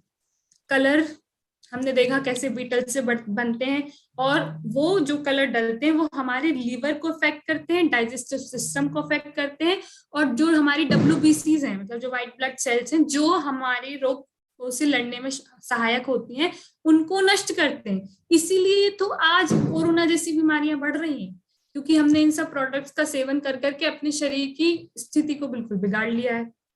इसमें और फॉस्फोरिक एसिड डलता है जो हमारी बोन्स को खराब करता है और किडनीज को डैमेज करता है। तो ये जो प्रोडक्ट्स हैं कोका कोला जैसे कोल्ड ड्रिंक्स में डलते हैं, जो हमारे स्वास्थ्य के लिए बहुत ही हानिकारक है। अब हम मेनली फ्रूट जूसेस पे बात करें, जिनको हम सोच लेते हैं कि अरे इनमें क्या ही डला होगा, फ्रूट का ही तो जूस है और फ्रूट तो हम खाते हैं। तो देखिए क्या लिखा है कि ये ट्रॉपिकोना का हेल्दी ऑरेंज जूस, जिसको हेल्दी कह रहे हैं, लेकिन उसमें फिश ऑयल है और जिलेटिन है, सोर्स ऑफ ओमेगा 3 है, और ये सब चीजें ब्रश्ड अप बीटल्स, मतलब जो बीटल्स है उनको मारकर बनाई जाती हैं। तो भले ही लिख रहे हो, एडवर्टीजमेंट कर रहे हो कि बहुत हेल्दी होते हैं, इनसे बहुत एनर्जी आ जाती है, पूरे दिन की एनर्जी आ जाती है, तो ऐसा कुछ भी नहीं है। थोड़ी रिसर्च करें कि इनसे हमारा स्वास्थ्य अच्छा नहीं हो रहा है बल्कि बिगड़ ही रहा है। ऑरेंज फ्रूट जूस में ऑरेंज के अलावा सब चीजें होती हैं, सारे केमिकल्स डले हैं उसमें और सारे फ्लेवर्स डले हैं, मतलब एक भी चीज ऐसे आपके फायदे की नहीं है। हाँ, अब आते हैं मैगी पे, जो सबसे ज्यादा फेमस है। मैगी मैगी मैगी नूडल्स, हर जगह इसके एड्स मिल जाएंगे, बहुत बड़ी इसका व्यापार बहुत बढ़ता जा रहा है, बहुत ज्यादा। और ये इतना ज्यादा बढ़ रहा है ना, मैगी ने बहुत सारी साइट्स को भी खरीद रखा है इंटरनेट पे, ताकि जो एक दो लोग कुछ सर्च करें और एक दो जगह से जो देखते हैं उन्हें तो ये लगे कि हाँ हम सही कर रहे हैं, मैगी बहुत अच्छी चीज है। लेकिन ये है क्या सच में, और लोग इसके एडिक्ट क्यों हो जाते हैं? मतलब जो एक बार मैगी खाता है उसको बार बार खाने का मन क्यों करता है? क्योंकि वो ऐसा चीज उसमें डालते हैं। तो क्या है वो चीज? एक तो पहले इसके साइड इफेक्ट जो सामने दिख रहे हैं, माल नरिशमेंट, मतलब इसमें कोई भी न्यूट्रिएंट्स नहीं है, 1% भी न्यूट्रिएंट नहीं है।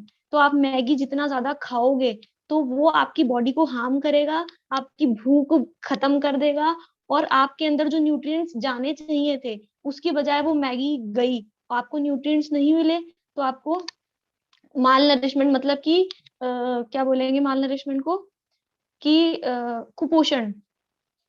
हाँ, अब दूसरा है ब्लड प्रेशर की जो बीमारियां हैं वो होती हैं, क्योंकि इसके अंदर सबसे ज्यादा होता है नमक, और वो नमक से ब्लड प्रेशर आपको बढ़ाता है, वो अजीब सा नमक, अभी आगे भी आएगा उसकी बात। ओबेसिटी, जो ये मोटापा बढ़ता है वो है। ये सारी रिसर्चेज है, माय बेस्ट गाइड पे जाकर आप देखेंगे, ये रिसर्च प्रूवन साइड इफेक्ट्स हैं मैगी के। सोडियम, इसमें MSG है। MSG आप अपने आप में एक नॉन वेज प्रोडक्ट है, अभी हमने पीछे देखा था MSG कैसे बनता है, इससे कैंसर होता है। हाँ, इधर side effects of instant noodles में नीचे देखिए सबसे, people should avoid these processed foods as they are highly toxic. मतलब ये जो इसमें भी बता रखा है कि जो इम्यूनिटी हमारी जो कम हो रही है ना, वो ये मैगी खाने से हो रही है। और ये जो प्रोसेस्ड फूड्स होते हैं ना, जितनी भी नूडल्स आती हैं बाजार में, प्रोसेस्ड फूड मतलब जो पैक्ड फूड है, पैकेट में जो भी चीजें आती हैं, वो सिर्फ और सिर्फ टॉक्सिक होते हैं और उनसे हमें कोई भी बेनिफिट नहीं मिलता है। हाँ, आगे करिए।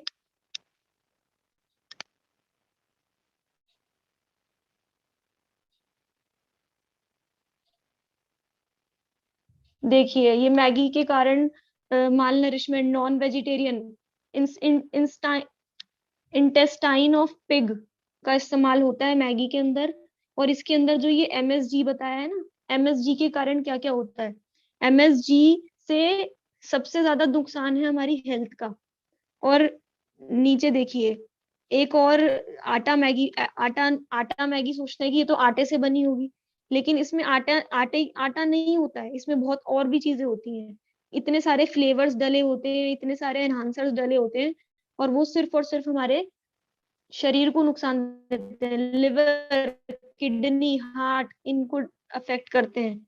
सोडियम, मोनोसोडियम गुलमेट, जो MSG की हम बात कर रहे थे, उसकी वजह से ही जो मैगी का जो टेस्ट होता है ना, जिसकी वजह से उसको बार बार खाने का मन करता है, वो यही है, मोनोसोडियम गुलमेट। और ये अपने आप में एक मांस से बना है, तो ये मांसाहार को ही बढ़ा रहा है। मैगी को नॉनवेज भी मोनोसोडियम गुलमेट के कारण ही बोला जाता है, और टेस्ट जो मैगी का है वो भी इसके कारण ही है कि वो बार बार खाने का मन करता है। और हाइपरटेंशन, ब्लड प्रेशर और मतलब हार्ट डिजीजेस होती है इससे, और भी सारी चीजें। ये तो बहुत सारी चीजें पहले वाली हैं, आगे करिए। इस एमएसजी के बारे में एक बात और कि ये मैगी में डाला इसलिए जाता है ताकि मीटी फ्लेवर आए, मतलब मांस का फ्लेवर आए मैगी में, और जो मैगी को खाए वो उसे रेजिस्ट ना कर पाए कि अब मैगी मुझे नहीं खाना है। आगे। Cancer is the side effect of Maggi too. जो ये कैंसर और ट्यूमर है ये भी मैगी के कारण होते हैं। हार्ट डिजीजेस भी मैगी के कारण होते हैं। ये सारी रिसर्चेस की फाइंडिंग है। और ये WHO has said that MSG leads to kidney and liver failure. जो लिवर और किडनी का फेलियर हो रहा है वो WHO भी बोल रहा है कि ये MSG जो प्रोडक्ट जो हम देख रहे हैं मैगी में भी डलता है, तो ये मैगी में डलता है और इसके कारण ही किडनी प्रॉब्लम्स। और इसको क्या बोला, Maggi is not a snack, it is a slow poison. Maggi कोई खाने की चीज नहीं है, तो एक जहर है। चलिए आगे।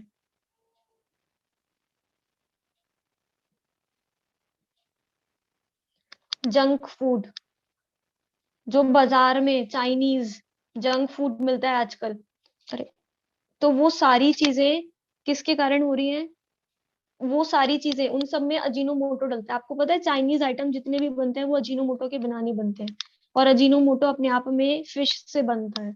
तो आप सोच लीजिए आप कितने शाकाहारी हैं।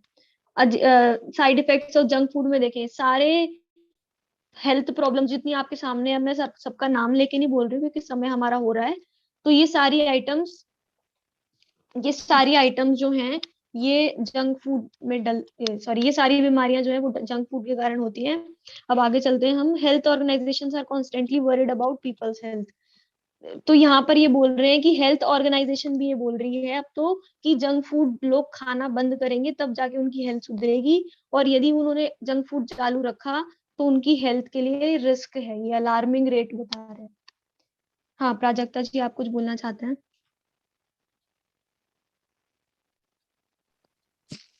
हेलो। हाँ जी। हाँ, मैगी जैसा अभी पास्ता का भी बहुत ट्रेंड चल रहा है ना, पास्ता भी वही रहता है, मैगी जैसा ही है। और मैगी में जैसा MSG है ना, वैसे ही पास्ता में भी डलता है। और ये MSG का अल्टरनेटिव वो एक को वेजिटेरियन मानते हैं ना, एक पाउडर भी डालते हैं। जैसे वो स्ट्रैंड है ना मैगी के और वो पास्ता के कट नहीं होते उबालने के बाद, तो एक पाउडर तो डलता ही है बनाते वक्त। तो आप ये कहना चाह रहे हैं कि जैसे मतलब उस पाउडर के थ्रू जैसे पास्ता को कट करने के लिए वो इतना मतलब किया जाता है उसको मिक्स, ऐसे ही हमारी बॉडी में जा करके भी अंदर जो हाथों को जो इस तरह का वो डैमेज करता होगा वो केमिकल भी डैमेज करता ही है। समझ गए, थैंक यू। जंक फूड के लिए तो ये प्रसिद्ध ही है कि ऐसे कहानी, मतलब पता नहीं कितनी सच है, लेकिन ऐसा बोला जाता है ना कि अब्रॉड में लोग एक एक साल तक घरों में अगर छोड़कर भी चले जाएं और एक साल बाद वापस आए तो ये प्रोडक्ट्स वैसे के वैसे ही रखे रहते हैं एज इट इज। मतलब सोचो तो हमारे शरीर के अंदर जाकर वो कैसे पचते होंगे और क्या इफेक्ट डालते होंगे।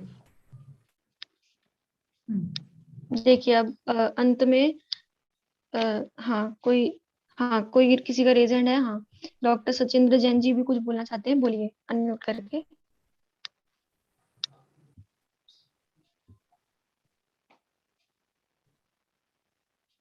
देखिए आपके सामने कुछ सोर्सेज हैं जिनको हमने यूज किया है, वो PPT में दिए हैं और आपको हम शेयर कर देंगे वो तो आप वहां से देख सकते हो। हाँ, अब आगे चलते हैं हम। जो हमारा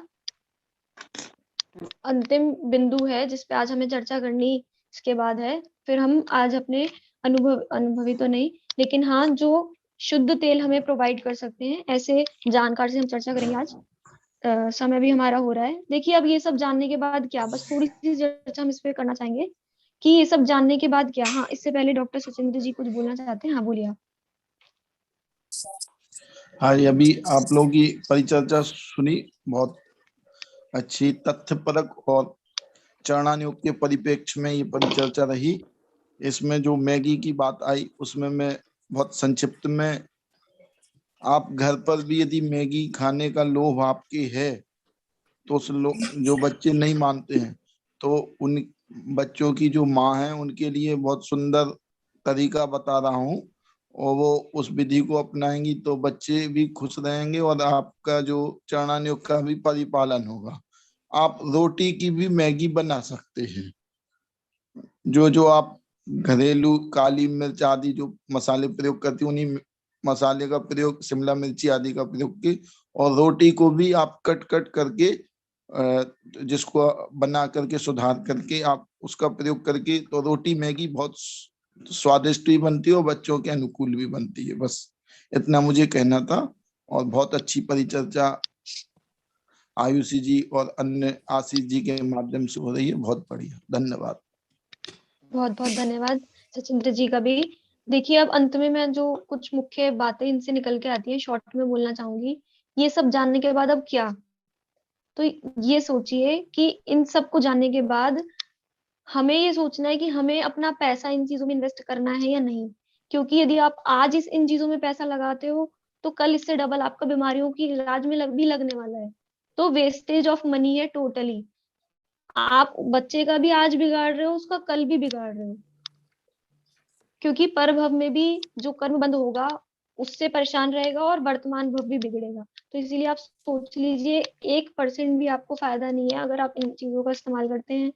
लौकिक दृष्टि से भी और पारलौकिक, यदि हम धार्मिक दृष्टि से देखें, हमारी संस्कृति को सुरक्षित रखने की दृष्टि से देखें, हमारे अष्टमूल गुणों को पालन करने की दृष्टि से देखें, तो यदि हम इन प्रोडक्ट्स का इस्तेमाल करते हैं तो इन सब चीजों का पालन हम नहीं कर पा रहे हैं। और यदि हम अपने बच्चों में संस्कार डालना चाहते हैं तो ये प्राथमिक भूमिका है, क्योंकि ये पात्रता है। जिनवाणी सुनने के योग्य जीव कब बनेगा? जब, जैसे मैंने शुरू में भी बताया था, यदि आपका मुंह ही गंदा है तो आपको कुछ भी अच्छा स्वाद नहीं आएगा। तो जिनवाणी की अच्छी बातें आपको सुहाएंगी ही नहीं, समझ ही नहीं आएंगी, आपका मन ही नहीं लगेगा। क्यों? क्योंकि आपका पात्र ही गंदा है जिसमें आप भोजन कर रहे हैं। पहले पात्र को साफ करते हैं हम। इसी तरह से हमारी भी पात्रता तभी बनेगी जब हम इन अष्टमूल गुणों का पालन करेंगे। सिद्धम विशुद्धि, कोलकाता जी भी कुछ बोलना चाहते हैं? हाँ बोलिए सिद्धम विशुद्धि जी। हम जैजनेंद्र, हमें क्या रेड वेज होता है कि ग्रीन वेज होता है? दोनों ही नॉन वेज होता है।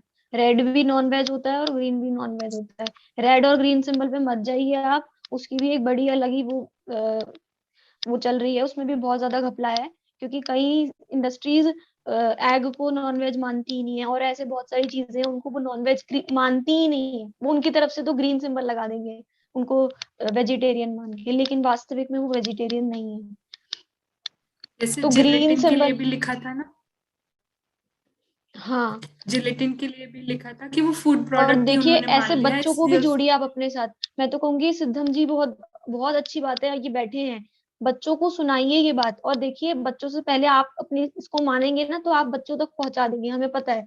इसीलिए आप स्वयं भी इन चीजों को अपने जीवन में फॉलो करिए। और बिल्कुल भी फिसलने के लिए अवसर नहीं है यहाँ पे, क्योंकि ये बिल्कुल ऐसी बात चल रही है जो महाहिंसक है। अभी हम पानी छानने की बात हम कर चुके हैं। पानी छानने, रात्रि भोजन तो दूर, पहले आप इन अष्टमूल गुणों का पालन करना चाहिए हमें। जो क्रम यदि हम देखें ना, तो सबसे पहले तो हमें इन चीजों से बचना चाहिए, क्योंकि इनमें तो साफ साफ नॉन वेज, मांस, मदिरा और शहद का प्रयोग हो रहा है। हाँ, अब अंत में हमारी परिचर्चा को हम अंत यहाँ नहीं कर रहे हैं, ये चलेगी अभी आगे 2-3 संडे हम यही बात करेंगे कि एक जैन कैसा होना चाहिए। हम अल्टरनेटिव्स भी बताएंगे। देखिए, समय का भी अभाव है, इसलिए हम सारी चीजें अभी एक क्लास में नहीं कर सकते हैं। इसीलिए आप उसी तरह से प्रिपेयर होकर आए, और हम तो चाहते हैं आप ढूंढने, सर्च करें और आप प्रश्न पूछें, क्योंकि हम यहाँ पे कोई ऐसी चीज नहीं बता रहे हैं जो हमारे मन से बता रहे हो। हम सर्च करके आके ही बता रहे हैं। तो आप भी ढूंढ के आइए और आप भी परिचर्चा में भाग लीजिए, ऐसी हम भावना रखते हैं। हाँ, अब मैं अपना माइक सौंपती हूँ संचालिका महोदया को, वे आए और आगे की कार्यक्रम। अब मैं आमंत्रित करना चाहूंगी श्रीमती एरिया जी को। आप दिल्ली से हैं, स्वाध्यायी हैं, और आपने रिफाइंड ऑयल की गंदगी देखकर शुद्ध ऑयल बनाना शुरू किया, और हम जैसे साधर्मियों को शुद्ध ऑयल प्रोवाइड कराया आपने। एरिया जी। सभी को सादर जय जैन। मैं ईरिया शास्त्री, टोडरमल स्मारक ट्रस्ट की छात्रा हूँ, और मैंने वहाँ से अपनी शास्त्री की डिग्री पूरी की है। और उसके बाद पढ़ते ही समय, और बल्कि बीच उसके बाद भी कई ऐसे वीडियोस सामने आए जिसमें पता चला कि जो रिफाइंड हैं और जो नॉन रिफाइंड भी हैं, उस मैक्सिमम ऑयल में इतनी ज़्यादा मिलावट है कि बिल्कुल खाने का मन नहीं हुआ। उसके बाद कोशिश की कि कैसे हम कहाँ से शुद्ध ऑयल कहाँ से शुद्ध तेल प्राप्त कर सकें। तो पता चला कि अगर हम शुद्ध खाना चाहते हैं और ऐसे ही हमारे कितने साधर्मी जीव हैं, उन सभी को अगर हम उपलब्ध करा सकें, तो हम लोगों ने ये हमारा वुमेन एंटरप्रेन्योर है, महिला उद्योग, इसमें हमने तेल निकाले हैं। 6 तेल हमारे मुख्य हैं, जैसे है मूंगफली का तेल, तिल का तेल, सरसों, काली सरसों भी और पीली सरसों, और नारियल और बादाम का, और साथ में हम अखरोट का भी करते हैं। वो ऑर्डर पे है, बाय ऑर्डर। अगर कोई हमको बोलता है कि आप अखरोट का तेल दीजिए, तो हम वो भी आपको उपलब्ध करवाते हैं। और हम ये पूरा प्रोसेस शुद्ध प्रासुक जैन विधि से फॉलो होता है। इसमें कोई केमिकल नहीं है, कोई सॉल्वेंट नहीं है, और हमारा फिल्टर भी सिंगल फिल्टर है। आप देखेंगे कि जो भी ऑयल आते हैं आजकल, वो सब पतले पतले आते हैं, और उसकी क्वालिटी मानी जाती है क्या कि पतले ऑयल हैं तो इससे कोलेस्ट्रॉल नहीं होगा, जबकि सबसे ज्यादा उसी से होगा। उसमें कुछ भी तेल का तात्विक तत्व तो बचा ही नहीं, सब कुछ निकाल लिया। उसके बाद वो हमें एक पतला सा पदार्थ दे देते कि इसमें आप तेल का तल कर खाइए या छौंक लगाइए, कुछ भी कीजिए। तो ये जो हमारा जो तेल है, इसमें कोई सॉल्वेंट नहीं है। सॉल्वेंट एक ऐसी चीज होती है जिससे कई तरह की चीजें निकाल दी जाती हैं।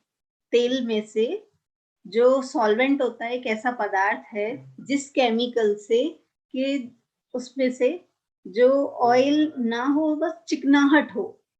ऐसी चिकनाहट है कि जिसमें कोई भी जो, जैसे हम कोई भी तेल, जैसे बादाम या किसी का भी अगर हम लेना चाहें, उसमें सॉल्वेंट डाल के बादाम तो सब निकाल दी, बस एक चिकनाहट आपको दे दी कि इस चिकनाहट से आप स्वस्थ हो जाएंगे।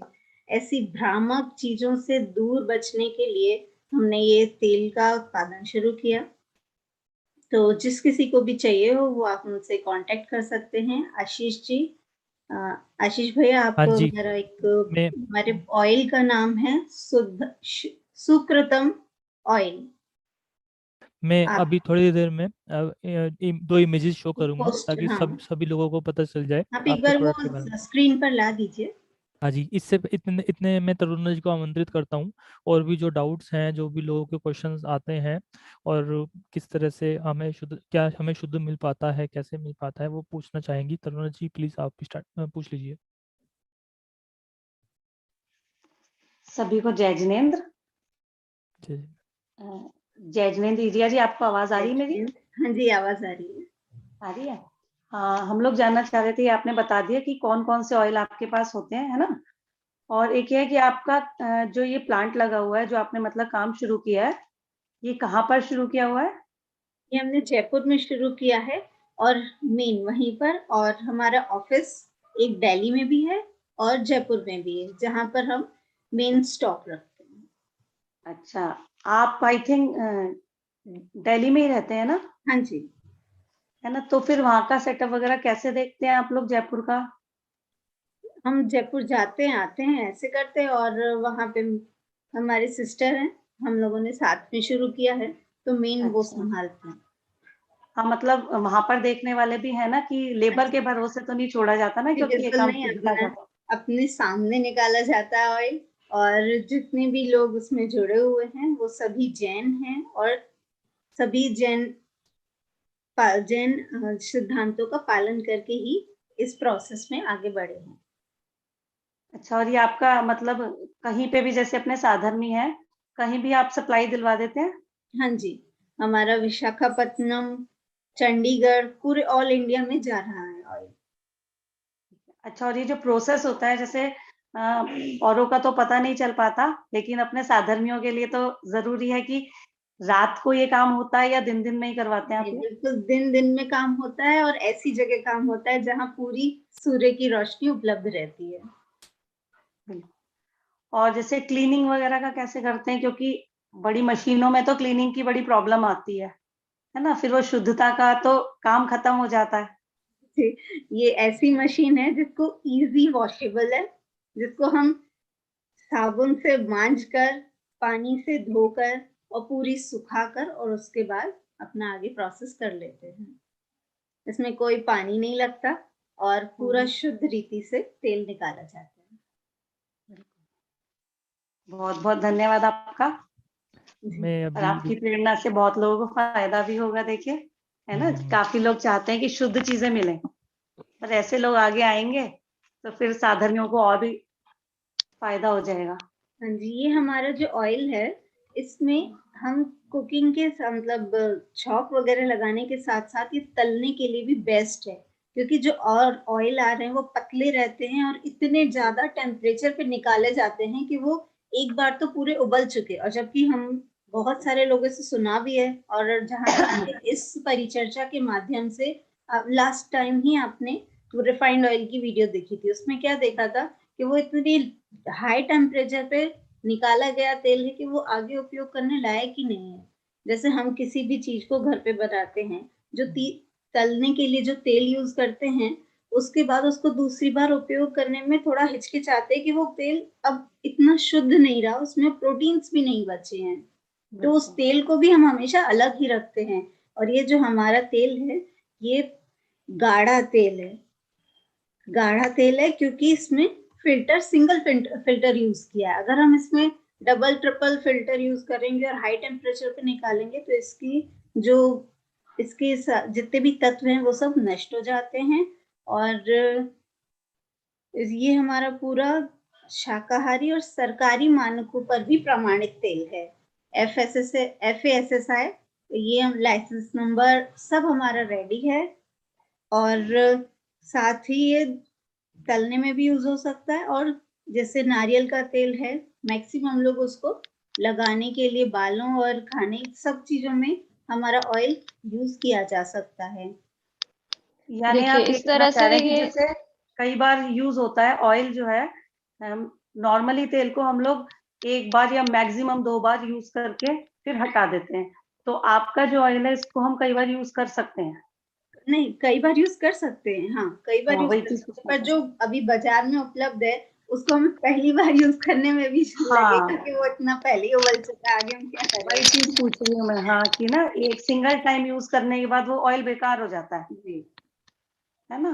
तो आपका मतलब इतनी प्योरिटी है। एक यहाँ पे चैट बॉक्स में क्वेश्चन आया है कि जो आप मशीन यूज करते हैं वो कौन सी मशीन है, क्या घर में भी ऑयल निकाला जा सकता है उस मशीन से? हमारी कमर्शियल मशीन है, और इससे रिलेटेड भी और मशीन आती हैं मार्केट में, शायद दिखाई भी होगी। तो वो पहले भी पिछले जैसे सेशंस में हमने ऑयल वाली वीडियो देखी थी ना स्टार्टिंग की हम्म। परिचर्चाओं में, उसी तरह की मशीन है। बस क्योंकि वो घर वाली दिखाई थी हमने कि जो आप घर में भी निकाल सकते हैं, उसका थोड़ा बड़ा साइज है, एक तरह से हम ये देख सकते हैं। और बाकी आप कोई भी और भी प्रश्न है तो आप हम कांटेक्ट नंबर आपके ग्रुप में हमने डाला ही है, सुकृतिम का डाल देंगे, तो आप पर्सनली आप उनसे बात कर सकते हैं प्राइस के बारे में भी जिनका प्रश्न आ रहा है। तो अभी हमारा समय हो रहा है, तो अभी हम कंक्लूजन पे बस आते हैं। अभी की बात को हम यहीं पे समाप्त कर रहे हैं। देखिए, एक बात और अंत में बस ये बोलना चाहेंगे कि अगर हम अपने स्वच्छंद आचार पर लगाम नहीं लगाएंगे तो फिर हम कहाँ तक जाएंगे उस पर भी कोई लगाम नहीं होगी। मतलब नरक में भी जा सकते हैं, फिर त्रियंचु में भी जा सकते हैं। क्योंकि अभी तक तो ये फेमस था कि जैन नरक में नहीं जाते, जैन त्रियंच गति में नहीं जाते, लेकिन जो जैन है वो उनकी बात है, ये नामधारी जैनों की बात नहीं है। तो जैन आचरण का पालन करते हैं वो, इसीलिए एक लगाम लगाने की बहुत आवश्यकता है। इस पर हम सभी विचार करें, हम कैसे अपने घरों में अपने समाज में लगाम लगा सकते हैं। इसकी बहुत सारी इम्प्लीकेशंस हो सकती हैं, आगे वाली परिचर्चाओं में बात करेंगे, अभी का समय हो गया है। हाँ, अंत में और किसी को कोई प्रश्न हो तो हाँ आप जी, सभी मैं हमारे आयुषी जी ग्रुप्स मैं कुछ में। कहना चाहूँगा। हाँ जी, बिल्कुल। आज एक विशेष बात आई जो आचार्यों ने शास्त्रों में लिखी है कि औषधि में भी अगर आप सेवन करते हैं उसको शहद या मांस वगैरह को, तो आपका जो है मतलब आगे कर्म दूसरे भाव में बहुत बुरे जो है आपको परिणाम भुगतने पड़ सकते हैं। ये साफ साफ शास्त्रों में बात आई, ये मतलब मैंने नहीं पढ़ी थी पहले, लेकिन स्लाइड में जब मिला हमें। एक चीज़ तो ये, दूसरी चीज़ ये, श्रावक के अष्टमूल गुण 45 दिन के बाद ही दिला दिए जाते हैं बच्चे को नियम, और फिर पेरेंट्स ध्यान रखते हैं, और फिर मतलब बड़े होकर के वो खुद उस मार्ग पे चलते हैं। तो हमें भी श्रावक के 8 मूल गुण का नियम अगर हमने नहीं लिया है तो हमें लेना है। और जो हमें डर लग रहा है कि हम कैसे निभाएंगे, कि कहीं ना कहीं हमें खाने में, कहीं ना कहीं हमें उसमें औषधि में हमें आ रहा है, तो उसके लिए भी आपको आगे चर्चाओं में सभी सोल्यूशन दिए जाएंगे। और एक बात, लास्ट बात कह के अपनी बात खत्म करता हूँ। मुझे मुझे दिखते हैं मुनिराज बाहर में आहार की विधि ढूंढते हुए, और उन घरों की तलाश, मतलब जहाँ साधर्मी श्रावक अष्टमूलगुण का पालन करने वाले शुद्ध रीति से भोजन खुद करते, अपने परिवार को कराते, और वो बाहर इंतजार करते कि मुनिराज कब हमारे आंगन के बाहर से आएंगे और हम उनको कहेंगे मुनिराज आइए आइए, आहार जल मन शुद्ध, वचन शुद्ध, काय शुद्ध।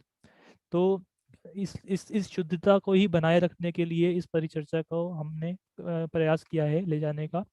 हम कोशिश कर रहे हैं आपको फैक्ट्स बताएं, रिसर्च की रिपोर्ट्स बताएं, उसके बाद कैसे आपकी हेल्थ ठीक बनी रहे, कैसे आपके घर में शुद्ध भोजन चले आगे, और कैसे आपको क्या अल्टरनेटिव यूज़ करके आप उस चीज़ को आप अपने घर में यूज़ कर सकते हैं। और जो जो शुद्धता की तरफ बढ़ चुके हैं, जैसे तेल बनाने वाले, खांड बनाने वाले, इनको भी हम पूरे ऑल ओवर इंडिया से प्रयास जारी है, उनको ढूंढ के उनकी पूरी मर्यादा देख करके हम उनको लाने का प्रयास कर रहे हैं, ताकि आपको कहीं से कहीं तक किसी तरह की परेशानी का सामना ना करना पड़े। तो हमने एक छोटा प्रयास किया है, एक छोटा कदम बढ़ाया है शुद्धता की ओर। हम चाहते हैं एक कदम आपका भी बढ़े शुद्धता की ओर, और सभी लोग आगे इसी तरह से जुड़े रहें और औरों को भी जोड़ें इसी मार्ग में। हाँ यही जी, मैं एक मिनट आपके सामने बात रखना चाहूंगी अपनी। ये जो ऑयल के बारे में मेन जब मैंने सुना सबसे पहले, तो उसमें पाम ऑयल की मिक्सिंग होती है, इस वजह से ही सबसे पहले हम पीछे हटे कि बाहर के प्रोडक्ट, बाहर के ऑयल से बचें कैसे, कि उसमें पाम ऑयल, और ये सरकारी सरकार के तरफ से भी ये सर्टिफाइड था लोगों को कि आप जैसे सरसों के तेल में 70% पाम ऑयल मिक्स कर सकते हैं। इतना ये सरकार की तरफ से ही पहले से सबको मान्यता प्राप्त थी। पर फिर हम जब शुद्ध खाना चाहते हैं, शुद्ध सरसों का तेल खाना चाहते हैं, तो वो कैसे लें? बाजार में तो मिलेगा ही नहीं। और साथ में एक जांभा करके एक पदार्थ रहता है, वो भी सरसों के दाने जैसा ही दिखता है और उसमें बहुत ज्यादा तिखास होती है। तो जो जांभा वाला ऑयल होता है, उसमें ही बहुत तेज महक और बहुत तेज धुआं होता है। और जो हमने ऑयल निकाला प्योर, उसमें हमने पाया कि ये जो ऑयल है, इसमें इतनी तेज महक नहीं आती है और साथ में इतना धुआं भी नहीं होता है और इसका कलर भी इतना ज्यादा डार्क नहीं होता है। तो ये पाम ऑयल की मिक्सिंग हो जाती है सरसों के तेल में, और मूंगफली के तेल में भी इसी तरह किसी चीज की मिक्सिंग ऐसे करके, और बहुत सारी इतनी चीजें मिक्स हो जाती हैं। बहुत बढ़िया एरिया जी, आपने इतनी विशेष बातें बताई हमें। हम आशा करते हैं आप मतलब साधर्मी लोग आपसे कांटेक्ट करेंगे और शुद्धता के संबंध में तेल आप उतने ही मात्रा में जितना चाहिए उतना प्रोवाइड करा पाएँ, ऐसी हमारी भावना है। बहुत बहुत धन्यवाद। हमारी आज हाँ, की तो परिचर्चा में अंत तक बने रहने के लिए आप सबका बहुत बहुत धन्यवाद। और हम आशा करते हैं आगे भी आप इसी तरह से हमारे साथ जुड़कर अपना सहयोग प्रदान करते रहें। और आज की जो परिचर्चा हमारी आगे इसी विषय पर चलेगी, 3 मकार, उसको बाकी हम डिटेल में बताएंगे उसी विषय में आप सबको। सादर जय जिनेंद्र। जिस किसी के कोई प्रश्न हो वो हमसे पूछ सकते हैं, हम अगली कक्षा में उनका समाधान कर देंगे। हाँ जी, और संजय जी का एक बार बार प्रश्न आ रहा था और रेज हैंड भी हो रहा है, इसलिए मैं एक बार बता दूं। आपको व्हाइट शुगर के बारे में यदि जानना है तो हमारी पिछली परिचर्चाओं में इसमें बहुत डिटेल में बात हुई है। तो पिछली परिचर्चाओं का जो यूट्यूब लिंक है, आप वहां मैंने पर तो सुनी जाइए। है, आपकी सारी सुन ली है। नहीं, अभी अभी जस्ट आपने व्हाइट शुगर मेंशन की थी स्टार्टिंग में, जब ई फैक्टर बता रहे थे, तो क्या वाकई में मतलब ई शुगर अब अच्छा है? ये जो व्हाइट शुगर नहीं खाना है? जी, उसमें हड्डियों का चूरा मिलाया जाता है, और जो उसको सफेद करने के लिए केमिकल यूज होता है, वो भी हमारे स्वास्थ्य के लिए भी बहुत हानिकारक है। वो स्वास्थ्य की चर्चा हमने पहले की थी, अभी जो हमने की है वो है हड्डियों के चूरे वाली, क्योंकि वो उसमें मांस का दोष आ जाता है, हड्डियों का चूरा उसमें मिलाया जाता है। अच्छा, बोन बस वही ऐश। पूछना था कि मतलब कंफर्म है ना, व्हाइट शुगर नहीं खाना है? हाँ, व्हाइट शुगर नहीं खाना है, हमें बिल्कुल नहीं खाना है। खांड या फिर ब्राउन शुगर या शक्कर के रूप में जो आती है हमारी, वो शुद्ध शुद्ध वाले अलग ही होते हैं, वो ऐसे आपको नहीं मिलेगी हर जगह। तो उसके लिए भी आप आशीष भैया के पास बहुत सारे कांटेक्ट नंबर्स हैं, कि आप कहाँ से ले सकते हैं, आपकी जगह बता देंगे आप, तो आपको वहां पे भी अवेलेबल हो जाएगी। हाँ, ये आपका आज का बहुत अच्छा था, मतलब एटलीस्ट अश्विनी चौदश ने तो अष्टानी का 10 लक्षण तो छोड़ ही सकता है व्हाइट शुगर। हाँ बिल्कुल बिल्कुल, ऐसे ही कदम बढ़ता है हाँ। धीरे धीरे। और शुगर के लिए तो मैं तो ये बोलूंगी बल्कि आप पूरे टाइम ही छोड़ सकते हैं, वो तो आपको अगर मिल जाए साधन अल्टरनेट मिल जाए तो क्या दिक्कत है। ठीक है, बहुत तो अच्छा बताया आपने, वो very आप good। अवेलेबिलिटी देखेंगे ना कि आपको आसपास मिल जाए। हाँ, गुड़ हो जाएगा, गुड़ हाँ से ठीक है। मेरे को ठीक है, मालूम नहीं चलिए था अब व्हाइट शुगर का, अंत थैंक्स अ करते लॉट, हैं। बहुत बढ़िया, बहुत बढ़िया, थैंक यू। चर्चा को अभी हम सब यहीं विराम देते हैं। सभी को जय जिनेंद्र। जय जिनेंद्र। जय जिनेंद्र।